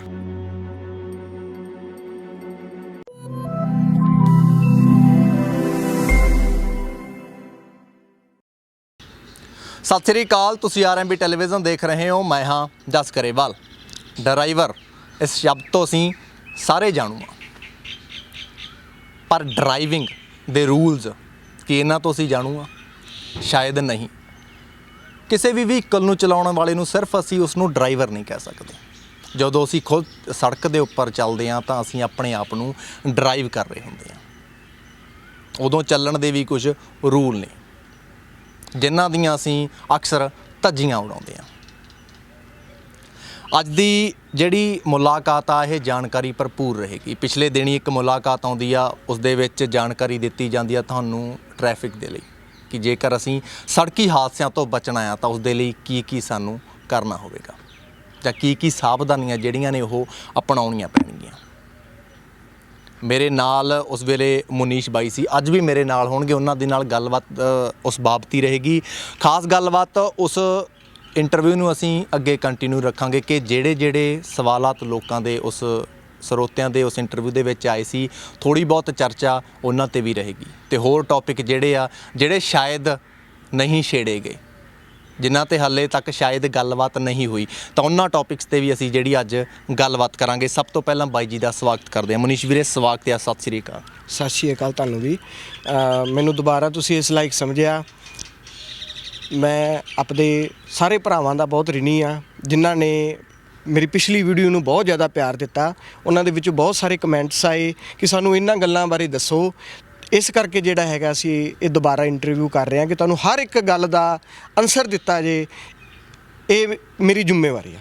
ਅੱਛਾ ਮਨੀਸ਼ ਭਾਈ, ਜਿਹੜਾ ਇੱਕ ਸਵਾਲ ਸੀ 에ਅਰਬੈਗ ਨੂੰ ਲੈ ਕੇ ਲੋਕਾਂ ਦੇ ਮਨਾਂ ਦੇ ਵਿੱਚ ਜਿਹੜੇ ਬੜੇ ਸਵਾਲ ਖੜੇ ਹੋਏ ਆ ਨਾ, ਸਾਨੂੰ ਫੋਨ ਕਾਲਸ ਆਈਆਂ ਕਿ ਬਾਈ 에ਅਰਬੈਗ ਤਾਂ ਹੁਣ ਤੱਕ ਅਸੀਂ ਸੁਣਿਆ ਬਚਾਉਂਦੇ ਆ, ਜਦੋਂ ਅਸੀਂ ਗੱਡੀ ਲੈਣੀ ਹੁੰਦੀ ਆ ਤਾਂ ਅਸੀਂ ਇਹੀ ਦੇਖਦੇ ਹਾਂ ਕਿ ਭਾਈ ਇਹ 'ਚ 에ਅਰਬੈਗ ਹੈਗੇ ਆ, ਚੱਲ ਜਾਨ ਬਚ ਜੂਗੀ, 1.5 ਲੱਖ ਵੱਧ ਲੱਗਦਾ, ਕੋਈ ਵੱਡੀ ਗੱਲ ਨਹੀਂ। ਕੰਪਨੀ ਦੇ ਵਿੱਚ ਜਦੋਂ ਜਾਂਦੇ ਹਾਂ ਨਵੀਆਂ ਗੱਡੀਆਂ ਲੈਣ, ਉਦੋਂ ਵੀ ਇਹੀ ਕਿਹਾ ਜਾਂਦਾ, ਪ੍ਰੈਫਰੈਂਸ ਦਿੱਤੀ ਜਾਂਦੀ ਆ ਕਿ ਭਾਈ 에ਅਰਬੈਗ ਵਾਲੀ ਗੱਡੀ ਲੈਣੀ ਆ। ਪਰ ਕਹਿੰਦੇ ਤੁਸੀਂ ਜਦੋਂ ਕੁਝ ਦੱਸ ਰਹੇ ਹੋ ਤਾਂ ਵੱਖਰਾ ਹੀ ਆ, ਉਹ ਤਾਂ ਡਿਫਰੈਂਟ ਹੀ ਆ। ਤੁਸੀਂ ਕਹਿ ਰਹੇ ਹੋ 에ਅਰਬੈਗ ਜਾਨ ਲੈਂਦੇ ਆ, ਇੱਕ ਤਾਂ ਕਹਿੰਦੇ ਅਸੀਂ 1.5 ਲੱਖ ਵੱਧ ਲਾਈਏ, ਤਾਂ ਦੂਜੀ ਆਪਦੀ ਜਾਨ ਵੀ ਦੇ ਦਈਏ। ਇਹ ਕਨਫਿਊਜ਼ਨ ਆ ਜਿਹੜੀ ਹੈ ਨਾ, ਇਹ ਬਲਬਲੇ ਮੈਂ ਇਹਨਾਂ ਨੂੰ ਜਰਾ ਸਿੱਧਾ ਹੀ ਕਰਿਓ। ਹਾਂਜੀ, ਤੁਸੀਂ ਇੰਟਰਵਿਊ ਪਿਛਲੀ ਦੇਖੋ ਕਿ ਉਹਦੇ 'ਚ ਮੈਂ ਕਹਿ ਕੀ ਰਿਹਾ। ਮੈਂ ਇਹ ਨਹੀਂ ਕਹਿ ਰਿਹਾ ਕਿ 에ਅਰਬੈਗ ਜਾਨ ਲੈਂਦੇ ਆ, ਮੈਂ ਉਹਦੇ ਵਿੱਚ ਕਿਹਾ ਕਿ ਜਾਨ ਬਚਾਉਂਦੇ ਆ, ਉਹਨਾਂ ਲੋਕਾਂ ਦੀ ਜਾਨ ਬਚਾਉਂਦੇ ਆ ਜਿਹੜੇ 에ਅਰ ਬੈਗਾਂ ਦੀ ਜਾਣਕਾਰੀ ਰੱਖਦੇ ਆ। ਸ਼ਾਇਦ ਤੱਕ ਕਿ ਉਹ ਜਿਹੜੇ ਲੋਕਾਂ ਦੇ ਮਨਾਂ ਦੇ ਵਿੱਚ ਕਨਫਿਊਜ਼ਨ ਹੈ ਨਾ, ਉਹਨਾਂ ਨੇ ਪੂਰੀ ਵੀਡੀਓ ਨਹੀਂ ਦੇਖੀ ਜਾਂ ਉਹ ਮੇਰੀ ਗੱਲ ਨੂੰ ਸਮਝੇ ਨਹੀਂ ਹੈਗੇ। ਦੇਖੋ, ਕੰਪਨੀ ਕਹਿੰਦੀ ਹੈ, ਜਦੋਂ ਵੀ ਕੰਪਨੀ ਦੇ ਟੈਸਟ ਹੁੰਦੇ ਆ ਨਾ ਜੀ, ਤਾਂ ਟੈਸਟ ਦੇ ਵਿੱਚ ਇਹ ਪਾਇਆ ਗਿਆ ਕਿ 에ਅਰ ਬੈਗ ਉਦੋਂ ਖੁੱਲਦੇ ਆ ਜਦੋਂ ਸਾਡੇ ਸੀਟ ਬੈਲਟ ਲੱਗੀ ਹੁੰਦੀ ਹੈ। ਸੀਟ ਬੈਲਟ ਤੋਂ ਬਿਨਾ 에ਅਰ ਬੈਗ ਨਹੀਂ ਖੁੱਲਦੇ, ਇਹ ਕੰਪਨੀ ਵੀ ਕਹਿੰਦੀ ਆ। ਹੁਣ ਦੇਖੋ ਕਿੰਨੇ ਕੁ % ਬੰਦਿਆਂ ਦੀ ਸੀਟ ਬੈਲਟ ਲੱਗੀ ਹੋਊਗੀ। ਜਦੋਂ ਜਿੰਨਾ ਤੱਕ ਸਾਡੇ ਸੀਟ ਬੈਲਟ ਨਹੀਂ ਲੱਗੀ ਹੋਊਗੀ, ਕੰਪਨੀ ਆਪ ਖੁਦ ਕਹਿੰਦੀ ਆ ਕਿ ਉਹਨਾਂ ਤੱਕ 에ਅਰ ਬੈਗ ਨਹੀਂ ਖੁੱਲਣਗੇ। ਸੈਕਿੰਡ ਨੰਬਰ ਤੇ ਮੈਂ ਉਹਦੇ ਵਿੱਚ ਇਹ ਦੱਸ ਰਿਹਾ ਕਿ 에ਅਰ ਬੈਗ ਖੁੱਲਣ ਲਈ ਤੁਹਾਡੀ ਸੀਟ ਬੈਲਟ ਦਾ ਲੱਗਿਆ ਹੋਣਾ ਜ਼ਰੂਰੀ ਆ। ਹੁਣ ਜਿੰਨਾ ਤੱਕ ਅਸੀਂ ਸੀਟ ਬੈਲਟ ਨਹੀਂ ਲਾਉਂਦੇ ਨਾ, ਹੁਣ ਇੱਕ ਬੀਪ ਦੀ ਆਵਾਜ਼ ਲਗਾਤਾਰ ਕੰਪਨੀ ਨੇ ਦੇ ਰੱਖੀ ਆ, ਉਹ ਚੀਂ ਕਰਦੀ ਰਹੇ, ਸਾਨੂੰ ਮਜਬੂਰ ਕਰ ਦਿੰਦਾ। ਨਵੀਆਂ ਗੱਡੀਆਂ ਜ਼ਿਆਦਾ, ਹਾਂ ਨਵੀਆਂ ਗੱਡੀਆਂ ਜੀ, ਪਰ ਲੋਕ ਉੱਥੇ ਵੀ ਕੀ ਕਰਦੇ ਆ ਜਸਵੀਰ, ਉਹ ਫਿਊਜ਼ ਹੀ ਕਢਾ ਦਿੰਦੇ ਆ, ਉਹ ਤਾਰ ਹੀ ਕਟਵਾ ਦਿੰਦੇ ਆ। ਹੁਣ ਹੋ ਸਕਦਾ ਹੈ ਕਿ ਉਹਨਾਂ ਦਾ ਜਿਹੜਾ ਸਬੰਧ ਹੈਗਾ ਉਹ 에ਅਰ ਬੈਗਾਂ ਨਾਲ ਹੋਏ। ਬਿਲਕੁਲ, ਅਸੀਂ ਵਾਇਰਿੰਗ ਨਾਲ, ਮੈਂ ਤਾਂ ਪਹਿਲੇ ਕਿਹਾ ਕਿ ਓਰੀਜਨਲ ਵਹੀਕਲ ਨੂੰ ਓਰੀਜਨਲ ਰਹਿਣ ਦਿਓ, ਉਹਦੇ ਨਾਲ ਛੇੜਛਾੜ ਨਾ ਕਰੋ। ਸੀਟ ਬੈਲਟ ਲਾਵਾਂਗੇ ਤਾਂ ਸਾਡੀ ਜਾਨ ਬਚਣੀ ਹੈ ਨਾ, ਹੋਰ ਤਾਂ ਕਿਸੇ ਦੀ ਨਹੀਂ ਬਚਣੀ ਨਾ। ਅਸੀਂ ਆਪਦੇ ਪਰਿਵਾਰ ਦੀ ਜਾਨ ਬਚਾਉਣੀ ਹੈ, ਅਸੀਂ ਆਪ ਦੀ ਜਾਨ ਬਚਾਉਣੀ ਹੈ। ਸਾਨੂੰ ਕਿਸੇ ਨਾਲ ਕੀ ਹੈ, ਕੋਈ ਲਾਏ ਨਾ ਲਾਏ। ਹੁਣ ਮੈਂ ਕਹਾਂ ਜਸਵੀਰ ਤੂੰ ਤਾਂ ਰੱਬ ਦਾ ਨਾਂ ਨਹੀਂ ਲੈਂਦਾ, ਤਾਂ ਮੈਂ ਵੀ ਨਹੀਂ ਲੈਣਾ ਰੱਬ ਦਾ ਨਾਂ। ਇਹ ਕਿਵੇਂ ਹੋ ਸਕਦਾ? ਜੇ ਮੈਂ ਰੱਬ ਦਾ ਨਾਂ ਲਾਂਗਾ ਤਾਂ ਮੇਰਾ ਹੀ ਫਾਇਦਾ ਹੋਊਗਾ ਨਾ। ਜੇ ਸੀਟ ਬੈਲਟ ਮੈਂ ਲਾਊਂਗਾ ਤਾਂ ਮੇਰਾ ਹੀ ਫਾਇਦਾ, ਮੇਰੇ ਗਵਾਂਢੀਆਂ ਦਾ ਤਾਂ ਕੋਈ ਫਾਇਦਾ ਨਹੀਂ ਨਾ। ਠੀਕ ਹੈ, ਫਿਰ ਮੈਂ ਉਹਦੇ 'ਚ ਇਹ ਦੱਸ ਰਿਹਾ ਕਿ 에ਅਰ ਬੈਗ ਤੁਸੀਂ ਜ਼ਿਆਦਾ ਨਜ਼ਦੀਕ ਬੈਠਦੇ ਹੋ, ਤੁਹਾਡੀ ਸੀਟ ਬੈਲਟ ਕੀ ਹੈ, ਸੀਟ ਬੈਲਟ ਨਾ ਪੁੱਠੀ ਲਾਈ ਹੁੰਦੀ ਹੈ ਲੋਕਾਂ ਨੇ, ਉਹ ਦੇਖਦੇ ਪੁਲਿਸ ਆਉਂਦੀ ਅੱਗੇ ਚੱਕ ਕੇ ਕਰ ਲੈਂਦੇ ਆ, ਨਾਕਾ ਟੱਪ ਜਾਂਦਾ, ਫਿਰ ਹਟ ਜਾਂਦੀ ਹੈ। ਪਰ ਸੈਂਸਰ ਨੂੰ ਲੱਗ ਰਿਹਾ ਨਾ ਸੀਟ ਬੈਲਟ ਲੱਗੀ ਹੋਈ ਆ। ਮੰਨ ਲਓ ਅਸੀਂ ਬੱਸ ਦੇ ਵਿੱਚ ਸਫ਼ਰ ਕਰਦੇ ਆ, ਜਦੋਂ ਡਰਾਈਵਰ ਬ੍ਰੇਕ ਮਾਰਦਾ ਸਾਡੇ ਨਾਲ ਕੀ ਹੁੰਦਾ, ਝਟਕਾ ਲੱਗਦਾ, ਅਸੀਂ ਅੱਗੇ ਨੂੰ ਜਾਂਦੇ ਆ। ਵਿਗਿਆਨ ਕਹਿੰਦੀ ਉਹ ਬੱਸ ਰੁਕੀ ਆ, ਜਿਹੜੀ ਸਪੀਡ ਦੇ ਵਿੱਚ ਸਾਡਾ ਵਹੀਕਲ ਜਾ ਰਿਹਾ, ਜੇ 80 ਦੀ ਸਪੀਡ ਦੇ ਵਿੱਚ ਵਹੀਕਲ ਜਾ ਰਿਹਾ ਨਾ, ਸਾਡਾ ਸਰੀਰ ਵੀ ਨਾਲ ਹੀ 80 ਦੀ ਸਪੀਡ ਦੇ ਵਿੱਚ ਨਾਲ ਹੀ ਜਾ ਰਿਹਾ। ਜਦੋਂ ਅਸੀਂ ਬ੍ਰੇਕ ਮਾਰਦੇ ਅਸੀਂ ਅੱਗੇ ਨੂੰ ਕਿਉਂ ਹੁੰਨੇ ਆ? ਕਿਉਂਕਿ ਵਹੀਕਲ ਰੁਕਿਆ, ਸਾਡਾ ਸਰੀਰ ਨਹੀਂ ਰੁਕਿਆ। ਇਹ ਵਿਗਿਆਨ ਕਹਿੰਦੀ। ਹੁਣ ਅਸੀਂ ਸੀਟ ਬੈਲਟ ਲਾ ਰੱਖੀ ਹੈ ਪੁੱਠੀ, 에ਅਰ ਬੈਗ ਨੂੰ, ਸੈਂਸਰ ਨੂੰ ਜਿਹੜਾ ਹੈਗਾ ਸਬੰਧ ਹੈਗਾ ਉਹ ਸੀਟ ਬੈਲਟ ਨਾਲ ਹੈ। ਸੈਂਸਰ ਨੂੰ ਲੱਗ ਰਿਹਾ ਕਿ ਇਸ ਬੰਦੇ ਦੀ ਸੀਟ ਬੈਲਟ ਲੱਗੀ ਹੋਈ ਆ। ਹੁਣ ਸੀਟ ਬੈਲਟ ਦੇ ਵਿੱਚ ਇੱਕ ਖਾਸੀਅਤ ਹੁੰਦੀ ਹੈ ਕਿ ਨਾ, ਸੀਟ ਬੈਲਟ ਜਦੋਂ ਝਟਕਾ ਲੱਗਦਾ ਨਾ, ਸੀਟ ਬੈਲਟ ਉੱਥੇ ਰੁਕ ਜਾਂਦੀ ਆ, ਸਾਨੂੰ ਅੱਗੇ ਨਹੀਂ ਜਾਣ ਦਿੰਦੀ। ਹੁਣ ਮੇਰੇ ਸੀਟ ਬੈਲਟ ਪੁੱਠੀ ਲੱਗੀ ਹੋਈ ਆ, ਹੁਣ 에ਅਰ ਬੈਗ ਤਾਂ ਖੁੱਲਣਗੇ। ਹੁਣ 80 ਲੋਕ ਕਹਿੰਦੇ ਕਿ 320 ਦੀ ਸਪੀਡ ਨਹੀਂ ਹੁੰਦੀ। ਤੁਸੀਂ ਨੈਟ ਤੇ ਸਰਚ ਮਾਰ ਲਓ, ਜੇ 300 ਨੈਟ ਤੇ ਸਰਚ ਮਾਰ ਲਓ 에ਅਰ ਬੈਗਾਂ ਬਾਰੇ, ਇਹਦੀ ਸਪੀਡ ਕੋਈ ਟ੍ਰੈਫਿਕ ਮਾਰ ਕਹਿੰਦਾ 310 ਦੀ ਹੁੰਦੀ ਹੈ, ਕੋਈ ਕਹਿੰਦਾ 315 ਦੀ ਹੁੰਦੀ ਹੈ, ਬਹੁਤ ਸਾਰੇ ਟ੍ਰੈਫਿਕ ਮਾਰ ਕਹਿੰਦੇ ਆ 320 ਦੀ ਹੁੰਦੀ ਹੈ। ਜੇ ਨਹੀਂ ਹੋਈ ਮੈਨੂੰ ਨੀਵੇਂ ਥਾਂ ਦੇ ਬਾਅਦ ਨੈਟ ਤੇ ਸਰਚ ਮਾਰ ਲਓ 에ਅਰ ਬੈਗ ਦੀ ਸਪੀਡ ਕਿੰਨੀ ਹੈਗੀ ਆ। 0.3 ਇਹਦਾ ਖੁੱਲਣ ਦਾ ਸਮਾਂ ਹੈਗਾ ਇਨ ਦਾ ਹਾਈ ਸਪੀਡ, ਤੇ ਲੋ ਸਪੀਡ ਦੇ ਵਿੱਚ 0.20 ਸੈਕਿੰਡ ਦੇ ਵਿੱਚ ਵੀ ਜਿਹੜਾ ਹੈਗਾ ਇਹ ਖੁੱਲਦਾ। ਇਹਨੂੰ ਖੁੱਲਣ ਦੇ ਲਈ ਪੂਰਾ 에ਅਰ ਬੈਗਾਂ ਨੂੰ ਸਮਾਂ ਚਾਹੀਦਾ ਹੁੰਦਾ। ਅਸੀਂ ਸਟੀਅਰਿੰਗ ਵੀਲ ਦੇ ਜ਼ਿਆਦਾ ਨਜ਼ਦੀਕ ਬੈਠੇ ਆ ਤਾਂ ਇੰਨੀ ਸਪੀਡ ਦੇ ਵਿੱਚ ਖੁੱਲਦਾ ਹੈ, ਕੋਈ ਨਾ ਕੋਈ ਤਾਂ ਦਿੱਕਤ ਕਰੂਗਾ ਨਾ। ਉਹ ਕੰਪਨੀ ਆਪ ਲਿਖਦੀ ਹੈ ਜੀ ਵਾਰਨਿੰਗ ਦੇ ਵਿੱਚ, 에ਅਰ ਬੈਗ ਤੁਹਾਨੂੰ ਸੀਰੀਅਸ ਇੰਜਰ ਜਾਂ ਡੈਥ ਵੀ ਤੁਹਾਡੀ ਕਰ ਸਕਦੀ ਹੈ। ਕੰਪਨੀ ਆਪ ਕਹਿੰਦੀ ਹੈ ਇਸ ਚੀਜ਼ ਬਾਰੇ, ਨਹੀਂ ਕਹਿੰਦੀ ਤਾਂ ਮੈਨੂੰ ਨੀਵੇਂ ਥਾਂ ਤੇ ਬਿਲਕੁਲ ਹੁੰਦੀਆਂ ਨੇ। ਫਿਰ ਤਾਂ ਲੋਕ ਮਰਨ ਨਹੀਂ ਨਾ ਜੀ। ਇਸ ਕਰਕੇ 에ਅਰ ਬੈਗ ਜਾਨ ਬਚਾਉਂਦੇ ਆ ਜੀ, ਸਾਨੂੰ ਜਾਣਕਾਰੀ ਨਹੀਂ, ਜਾਨ ਸਾਡੀ ਸਾਨੂੰ ਜ਼ਿਆਦਾ ਸੀਰੀਅਸ ਇੰਜਰਡ ਵੀ ਕਰ ਸਕਦੇ। ਸੀਰੀਅਸ ਇੰਜਰਡ ਦਾ ਮਤਲਬ ਕੀ ਹੁੰਦਾ? ਜਸਵੀਰ ਮੌਤ ਹੀ ਹੁੰਦੀ ਹੈ। ਫਿਰ ਸਾਡਾ ਜਿਹੜਾ ਹੱਥ ਹੈ ਸਟੀਅਰਿੰਗ ਵੀਲ ਦੇ ਵਿੱਚ, ਉਹ 9 ਤੋਂ 3 ਦੀ ਪੋਜੀਸ਼ਨ 'ਚ, ਕਲੋਕ ਵਾਈਜ਼ 9 ਤੋਂ 3 ਦੀ ਪੋਜੀਸ਼ਨ 'ਚ, ਕਿਉਂਕਿ ਸਾਡਾ ਜਿਹੜਾ 에ਅਰ ਬੈਗ ਹੈ ਉਹ ਸਾਡੇ ਸਟੀਅਰਿੰਗ ਵੀਲ ਦੇ ਵਿੱਚ ਲੱਗਿਆ ਹੁੰਦਾ, ਤਾਂ 9 ਤੋਂ 3 ਦੇ ਵਿੱਚ ਸਾਡਾ ਹੱਥ ਹੋਣਾ ਚਾਹੀਦਾ, ਸਟੀਅਰਿੰਗ ਫੜਿਆ ਹੋਣਾ ਚਾਹੀਦਾ, ਕਿਉਂਕਿ 에ਅਰ ਬੈਗ ਖੁੱਲਣਗੇ 9 ਤੋਂ 3 ਦੇ ਵਿੱਚ ਸਾਡਾ ਹੱਥ ਹੋਊਗਾ, ਉਹ ਇਸ ਪੋਜੀਸ਼ਨ ਦੇ ਵਿੱਚ ਖੁੱਲਣਗੇ। ਹੁਣ ਅਸੀਂ ਕਈ ਬੰਦੇ ਸਟੀਅਰਿੰਗ ਨੂੰ ਹੱਥ ਐ ਰੱਖ ਕੇ ਚਲਾਉਂਦੇ ਆ, ਜਿੱਥੇ 에ਅਰ ਬੈਗ ਖੁੱਲ ਗਿਆ ਉਹ ਤਾਂ ਮੂੰਹ ਤੇ ਵੱਜਣਗੇ ਆ ਕੇ। ਫਿਰ ਮੈਂ ਉਹਦੇ ਵਿੱਚ ਇਹ ਕਿਹਾ ਕਿ ਜੇ ਸਾਡੇ ਹੈਡ ਰੈਸਟ ਨਹੀਂ ਲੱਗੇ ਹੋਏ, ਜਦੋਂ ਮੈਨੂੰ 에ਅਰ ਬੈਗਾਂ ਨੇ ਝਟਕਾ ਦਿੱਤਾ, ਜੇ ਮੇਰੇ ਹੈਡ ਰੈਸਟ, ਕੰਪਨੀ ਨੇ ਹੈਡ ਰੈਸਟ ਕਿਉਂ ਦਿੱਤੇ ਨੇ? ਇਸੇ ਵਾਸਤੇ ਦਿੱਤੇ ਸਾਡੀ ਜਾਨ ਬਚਾਉਣ ਖਾਤਰ, ਪਰ ਅਸੀਂ ਤਾਂ ਲਾ ਕੇ ਰੱਖ ਦਿੰਦੇ ਆ। ਖਾਸ ਕਰਕੇ ਸਾਡੇ ਨੌਜਵਾਨ ਮੁੰਡੇ ਉਹ ਸਪੋਰਟਸ ਕਾਰ ਬਣਾਉਣਾ ਚਾਹੁੰਦੇ ਆਪਦੀ ਗੱਲ, ਤਾਂ ਉਹ ਤੋਹੀਨ ਸਮਝਦੇ ਆਪਦੀ, ਉਹ ਲਾ ਕੇ ਰੱਖ ਦਿੰਦੇ ਆ। ਮੈਂ ਹਰ ਵਾਰ ਬਾਰੇ ਨਹੀਂ ਕਹਿ ਰਿਹਾ, ਕੁਝ ਕੁ ਪਰਸੈਂਟ ਲੋਕ ਆ। ਹੁਣ 에ਅਰ ਬੈਗ ਕੰਪਨੀ ਕਹਿੰਦੀ ਕਿ ਹੈਡਰੈਸਟ ਲੱਗੇ ਹੋਣੇ ਜ਼ਰੂਰੀ ਨੇ। ਹੈਡਰੈਸਟ ਨਹੀਂ ਲੱਗੇ ਹੋਏ, ਝਟਕਾ ਲੱਗਿਆ, ਹੋ ਸਕਦਾ ਗਰਦਨ ਦੇ ਮਣਕੇ, ਆਪਣੇ ਸਰੀਰ ਦਾ ਸਭ ਤੋਂ ਜਸਵੀਰ ਨਾਜ਼ੁਕ ਅੰਗ ਸਾਡੀ ਗਰਦਨ ਹੁੰਦੀ ਆ। ਜੇ ਗਰਦਨ ਦੀ ਹੱਡੀ ਟੁੱਟ ਗਈ, ਮਣਕੇ ਦੱਬ ਗਏ, ਟੁੱਟ ਗਏ, ਤਾਂ ਸਾਡੀ ਜਿਹੜਾ ਹੈਗਾ ਬੰਦਾ ਬਚਿਆ ਤੇ ਨਾ ਬਚਿਆ ਵੀ ਬਰਾਬਰ ਹੀ ਹੁੰਦਾ ਨਾ। ਸਾਰੀ ਜ਼ਿੰਦਗੀ ਮੰਜੇ ਤੇ ਪੈ ਰਹਾਂਗੇ, ਫਾਇਦਾ ਕੀ ਉਹਦਾ। ਫਿਰ ਸਾਡਾ ਸਟੀਅਰਿੰਗ ਵੀਲ ਤੋਂ ਦੂਰੀ ਘੱਟੋ ਘੱਟ ਕੰਪਨੀ ਕਹਿੰਦੀ ਹੈ 15 ਸੈਂਟੀਮੀਟਰ ਹੋਣੀ ਚਾਹੀਦੀ ਆ। ਸਟੀਅਰਿੰਗ ਵੀਲ ਤੋਂ ਦੂਰੀ ਘੱਟੋ ਘੱਟ ਆਪਣੀ 15, ਜਿੰਨੇ ਤੁਸੀਂ ਸਟੀਅਰਿੰਗ ਵੀਲ ਤੋਂ ਦੂਰ ਹੋਗੇ ਫਿਰ ਇਹ ਤੁਹਾਡੀ ਜਾਨ ਬਚਾਊਗਾ। ਤੁਸੀਂ ਨਜ਼ਦੀਕ ਹੋ, ਤੁਹਾਨੂੰ ਸੀਰੀਅਸ ਇੰਜਰਡ ਵੀ ਕਰੂਗਾ, ਹੋ ਸਕਦਾ ਤੁਹਾਡੀ ਮੌਤ ਵੀ ਕਰ ਸਕਦੇ। ਮੈਂ ਫਿਰ ਉਹਦੇ 'ਚ ਇਹ ਕਿਹਾ ਕਿ ਜਿਹੜੇ ਨਾਲ ਵਾਲੀ ਸੀਟ ਦੇ ਵਿੱਚ ਬੈਠੇ ਨੇ ਉਹ ਪੈਰ ਉੱਪਰ ਰੱਖ ਕੇ ਬੈਠਦੇ ਆ ਡੈਸ਼ਬੋਰਡ ਤੇ ਵੀਰ ਉੱਥੇ ਫਿਰ ਉਹ ਨੁਕਸਾਨ ਹੀ ਕਰੂਗਾ। ਫਿਰ ਮੈਂ ਬੱਚਿਆਂ ਬਾਰੇ ਕਿਹਾ, ਤੁਸੀਂ ਫੋਰਨ ਦੇ ਵਿੱਚ ਜਾ ਕੇ ਦੇਖ ਲਓ, 13 ਸਾਲ ਤੱਕ ਦੇ ਬੱਚੇ ਦਾ ਫਰੰਟ ਸੀਟ ਤੇ ਬੈਠਣਾ ਅਲਾਉਡ ਨਹੀਂ ਹੈਗਾ। ਚਾਈਲਡ ਰਿਸਟ੍ਰਿਕਸ਼ਨ ਸੀਟ ਅਲੱਗ ਤੋਂ ਆਉਂਦੀ ਆ। ਕਿਉਂ? ਇਸੇ ਵਜ੍ਹਾ ਕਿ ਬੱਚਾ 에ਅਰ ਬੈਗ ਦੀ ਮਾਰ ਨਹੀਂ ਚੱਲ ਸਕਦਾ। ਬੱਚਾ ਬਹੁਤ ਨਾਜ਼ੁਕ ਹੁੰਦਾ, ਕੋਮਲ ਹੁੰਦਾ। ਪਰ ਸਾਡੇ ਅੱਗੇ ਬੱਚੇ ਬੈਠੇ ਹੁੰਦੇ ਨੇ ਡੈਸ਼ਬੋਰਡ ਤੇ ਐ ਹੱਥ ਰੱਖ ਕੇ ਖੜੇ ਹੁੰਦੇ ਆ, ਨੁਕਸਾਨ ਹੀ ਹੈ ਫਿਰ ਤਾਂ। ਫਿਰ ਪ੍ਰੈਗਨੈਂਟ ਵੂਮੈਨਸ ਵਾਸਤੇ ਮੈਂ ਕਿਹਾ ਇਹਨਾਂ ਕਿ ਪ੍ਰੈਗਨੈਂਟ ਵੂਮੈਨਸ ਨੂੰ 에ਅਰ ਬੈਗ ਵਾਲੀ ਸੀਟ ਤੇ ਨਾ ਬਿਠਾਓ। ਮੈਂ ਇਹ ਗੱਲ ਕਹੀ ਆ। ਕੁਝ ਫੇਸਬੁੱਕ ਵਿਦਵਾਨ ਜਸਵੀਰ ਹੁੰਦੇ ਆ ਜਿਹੜੀ ਹਰ ਸਹੀ ਗੱਲ ਨੂੰ ਉਹ ਪੁੱਠੀ ਕਰਕੇ ਉਹਨਾਂ ਦੀ ਆਦਤ ਹੁੰਦੀ ਆ, ਪੰਜਾਬੀ 'ਚ ਕਹਿ ਲਓ ਆਦਤ ਤੋਂ ਬਿਨਾਂ ਨਹੀਂ ਰਹਿ ਸਕਦੇ ਆਪਣੀ। ਉਹਨਾਂ ਨੇ ਕਿਤੇ ਨਾ ਕਿਤੇ ਟੰਗ ਡਾਉਣੀ ਹੁੰਦੀ ਆ ਆਪਣੀ। ਪਰ ਲੋਕ ਉਹਨਾਂ ਨੂੰ ਖੁਦ ਜਵਾਬ ਦੇ ਰਹੇ ਨੇ। ਤੁਸੀਂ ਕਮੈਂਟ ਬਾਕਸ ਦੇ ਵਿੱਚ ਪੜ੍ਹੋ, ਲੋਕ ਉਹਨਾਂ ਨੂੰ ਆਪ ਜਵਾਬ ਦੇ ਰਹੇ ਨੇ ਕਿ ਉਹ ਦੱਸਣ ਦੀ ਕੋਸ਼ਿਸ਼ ਕੀ ਕਰ ਰਿਹਾ। ਇਹ ਦੇਖੋ। ਬਿਲਕੁਲ ਐਵੇਂ ਫੇਸਬੁੱਕ ਵਿਦਵਾਨ ਨਾ ਬਣੋ ਤੁਸੀਂ। ਬਿਲਕੁਲ। ਅੱਛਾ, ਹਾਂਜੀ, ਇਹ ਵਹੀਕਲ ਦੀ ਗੱਲ ਹੋ ਗਈ। ਹੁਣ ਜਿੱਦਾਂ ਮੈਂ ਗੱਲ ਕੀਤੀ ਹੈ ਕਿ ਜਦੋਂ ਅਸੀਂ ਖੁਦ ਚੱਲ ਰਹੇ ਹਾਂ ਉਦੋਂ ਅਸੀਂ ਡਰਾਈਵ ਆਪਣੇ ਆਪ ਨੂੰ ਕਰ ਰਹੇ ਹਾਂ, ਤਾਂ ਸਾਡੇ ਨਾਲੋਂ ਮਹਿੰਗੀ ਤੇ ਸਾਡੇ ਨਾਲੋਂ ਵੱਡੀ ਡਰਾਈਵ ਤਾਂ ਕੋਈ ਹੋ ਨਹੀਂ ਸਕਦੀ। ਅਸੀਂ ਜਦੋਂ ਆਪਣੇ ਆਪ ਨੂੰ ਡਰਾਈਵ ਕਰ ਰਹੇ ਹਾਂ ਵਹੀਕਲ ਤੇ, ਜਦੋਂ ਅਸੀਂ ਜਾ ਰਹੇ ਹਾਂ ਉਦੋਂ ਅਸੀਂ ਸਾਵਧਾਨੀਆਂ ਵਰਤ ਲਈਆਂ, ਮੰਨ ਲਿਆ। ਪਰ ਜਦੋਂ ਅਸੀਂ ਆਪਣੇ ਆਪ ਨੂੰ ਡਰਾਈਵ ਕਰ ਰਹੇ ਹੁੰਦੇ ਹਾਂ, ਕੋਈ ਅਗਲਾ ਬੰਦਾ ਲਿਆ ਕੇ ਸਾਡੇ ਵਿੱਚ ਠੋਕਦਾ, ਉਦੋਂ ਕੀ ਸਾਵਧਾਨੀਆਂ ਨੇ? ਦੇਖੋ, ਇੱਕ ਸੌਰੀ ਮੈਂ ਰੋਕ ਰਿਹਾ, ਇੱਕ ਚੀਜ਼ ਲਿਖਿਆ ਹੁੰਦਾ ਹਮੇਸ਼ਾ ਖੱਬੇ ਚੱਲੋ। ਖੱਬੇ ਹੱਥ ਐਕਸਪਲੇਨ ਕਰਿਓ। ਸਾਡੇ ਸਕੂਲਾਂ ਦੇ ਵਿੱਚ ਵੀ ਪੜ੍ਹਾਇਆ ਜਾਂਦਾ, ਸਾਡੇ ਕਾਲਜਾਂ ਦੇ ਵਿੱਚ ਵੀ ਪੜ੍ਹਾਇਆ ਜਾਂਦਾ ਹੈ ਕਿ ਅਸੀਂ ਸੜਕ 'ਤੇ ਅਗਰ ਜੇ ਪੈਦਲ ਚੱਲਣਾ ਹੈ ਤਾਂ ਖੱਬੇ ਹੱਥ ਚੱਲੋ। ਖੱਬੇ ਹੱਥ ਚੱਲਦੇ ਹੀ ਸਾਡੀਆਂ ਰਿਪੋਰਟਾਂ ਕਹਿੰਦੀਆਂ ਨੇ ਕਿ ਹਜ਼ਾਰਾਂ ਬੰਦੇ ਹਰ ਸਾਲ ਪੈਦਲ ਚੱਲਣ ਨਾਲ ਹੀ ਮਾਰੇ ਜਾਂਦੇ ਆ। ਕਿਉਂ ਮਾਰੇ ਜਾਂਦੇ ਆ? ਕਿਉਂਕਿ ਸਾਡੇ ਸਕੂਲਾਂ ਦੇ ਵਿੱਚ ਵੀ ਪੜ੍ਹਾਇਆ ਜਾਂਦਾ ਸੜਕ 'ਤੇ ਪੈਦਲ ਚੱਲਣਾ, ਬੱਚਿਆਂ ਨੂੰ ਵੀ ਸਿਖਾਇਆ ਜਾਂਦਾ ਹੈ। ਪਰ ਜਿਹੋ ਜਿਹੀ ਸੰਗਤ ਉਹੋ ਜਿਹੀ ਰੰਗਤ ਜੀ। ਸਾਡੇ ਦਿਮਾਗ ਦੇ ਵਿੱਚ ਇਹੀ ਇੱਕ ਖੱਬੇ ਹੱਥ ਚੱਲਣਾ ਹੈ। ਹੁਣ ਮੈਂ ਤੁਹਾਨੂੰ ਦੋ ਗੱਲਾਂ ਐਕਸਪਲੇਨ ਕਰਦਾ। ਹੁਣ ਸ਼ਹਿਰਾਂ ਦੇ ਵਿੱਚ ਕੀ ਹੈ, ਕਸਬਿਆਂ ਦੇ ਵਿੱਚ ਅਸੀਂ ਸਵੇਰੇ ਸੈਰ ਕਰਨ ਨੂੰ ਨਿਕਲਦੇ ਆ ਤੇ ਹਰ ਬੰਦਾ ਸੜਕ ਦੇ ਉੱਪਰ ਸੈਰ ਕਰਦਾ। ਅਸੀਂ ਖੱਬੇ ਹੱਥ ਚੱਲ ਰਹੇ ਹੁੰਦੇ, ਸਿੰਗਲ ਰੋਡ ਹੈ, ਕੋਈ ਫੁੱਟਪਾਥ ਨਹੀਂ ਬਣਿਆ ਹੋਇਆ ਉੱਥੇ। ਤਾਂ ਧੁੰਦ ਦਾ ਸਮਾਂ ਜਦੋਂ ਆ ਜਾਂਦਾ, ਅਕਸਰ ਹੀ ਉਸ ਸਮੇਂ ਸੜਕ ਦੁਰਘਟਨਾਵਾਂ ਹੁੰਦੀਆਂ ਨੇ। ਪੈਦਲ ਵਾਲਿਆਂ ਦੇ ਵਿੱਚ ਵੱਜਦੇ ਆ ਵਹੀਕਲ ਜਾ ਕੇ, ਕਿਉਂਕਿ ਧੁੰਦ ਦੇ ਵਿੱਚ ਤਾਂ ਸਾਨੂੰ ਕੁਝ ਫੁੱਟ ਦੂਰੀ ਤੱਕ ਨਜ਼ਰ ਨਹੀਂ ਆਉਂਦੀ। ਜਿਸ ਪਾਸੇ ਨੂੰ ਟ੍ਰੈਫਿਕ ਜਾ ਰਿਹਾ ਉਸ ਪਾਸੇ ਨੂੰ ਸਾਡੀ ਜਿਹੜੀ ਪਿੱਠ ਉਸ ਵਹੀਕਲ ਦੇ ਪਿੱਛੇ ਤੱਕ ਹੁੰਦੀ ਆ। ਸਾਨੂੰ ਵਾਰ-ਵਾਰ ਪਿੱਛੇ ਮੁੜ ਕੇ ਦੇਖਣਾ ਪੈਂਦਾ ਹਰ ਇੱਕ ਬੰਦੇ ਨਾਲ। ਮੇਰੇ ਨਾਲ ਵੀ ਹੋਇਆ ਹੋਣਾ, ਤੁਹਾਡੇ ਨਾਲ ਵੀ ਹੋਇਆ, ਜਿਹੜੇ ਦਰਸ਼ਕ ਦੇਖ ਰਹੇ ਨੇ ਉਹਨਾਂ ਨਾਲ ਵੀ ਹੋਇਆ ਹੋਣਾ ਕਿ ਅਸੀਂ ਸੜਕ ਤੇ ਪੈਦਲ ਚੱਲ ਰਹੇ ਸੀ, ਕੋਈ ਖਹਿ ਕੇ ਵਹੀਕਲ ਸਾਡੇ ਨਾਲੋਂ ਲੰਘ ਗਿਆ। ਬਿਲਕੁਲ। ਰੱਬ ਦਾ ਸ਼ੁਕਰ ਕੀਤਾ, ਹੇ ਪ੍ਰਮਾਤਮਾ ਅੱਜ ਜਾਨ ਬਚ ਗਈ। ਇਹ ਸਭ ਨਾਲ ਹੀ ਹੋਇਆ ਹੋਊਗਾ।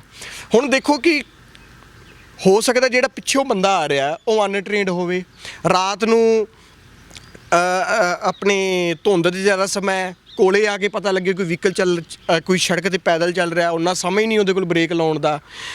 ਰਾਤ ਦਾ ਸਮਾਂ ਕਿਸੇ ਨੇ ਲੋ ਬੀਮ ਲਾਈਟਾਂ ਹੀ ਨਹੀਂ ਦਿੱਤੀਆਂ ਤੇ ਉਹ ਸਾਨੂੰ ਬੰਦਾ ਨਜ਼ਰ ਹੀ ਨਹੀਂ ਆਇਆ ਜਿਹੜਾ ਖੱਬੇ ਪਾਸੇ ਚੱਲ ਰਿਹਾ ਸੀ। ਜਾਂ ਸਾਡਾ ਕੋਈ ਸਿੰਗਲ ਰੋਡ ਤੇ ਕੋਈ ਗਲਤ ਓਵਰਟੇਕ ਕਰਦਾ ਹੈ ਤੇ ਜਿਹੜਾ ਇਸ ਹੱਥ ਚੱਲ ਰਿਹਾ ਉਹ ਥੋੜੀ ਜਿਹੀ ਸਾਈਡ ਤਾਂ ਦਬਾਊਗਾ ਆਪਦੇ ਆਪ ਨੂੰ ਬਚਾਉਣ ਦੇ ਲਈ, ਤੇ ਉੱਥੇ ਹੀ ਪੈਦਲ ਚੱਲ ਰਿਹਾ। ਤਾਂ ਅਕਸਰ ਹੀ ਮੌਤਾਂ ਪੈਦਲ ਚੱਲਣ ਜਿਹੜੇ ਖੱਬੇ ਹੱਥ ਚੱਲਦੇ ਨੇ ਉਹਨਾਂ ਦੀਆਂ ਹੁੰਦੀਆਂ ਨੇ। ਹੁਣ ਸਾਡੇ ਟ੍ਰੈਫਿਕ ਮਾਰ ਕਹਿੰਦੇ ਕਿ ਖੱਬੇ ਹੱਥ ਚੱਲਣਾ ਕਿਹੜੀ ਰੋਡਾਂ ਤੇ ਚਾਹੀਦਾ ਹੈ, ਜਿਨ੍ਹਾਂ ਤੇ ਫੁੱਟਪਾਥ ਬਣੇ ਹੁੰਦੇ ਨੇ, ਕਿਉਂਕਿ ਫੁੱਟਪਾਥ ਸੜਕ ਤੋਂ 1-2 ਫੁੱਟ ਉੱਪਰ ਹੁੰਦੇ ਨੇ।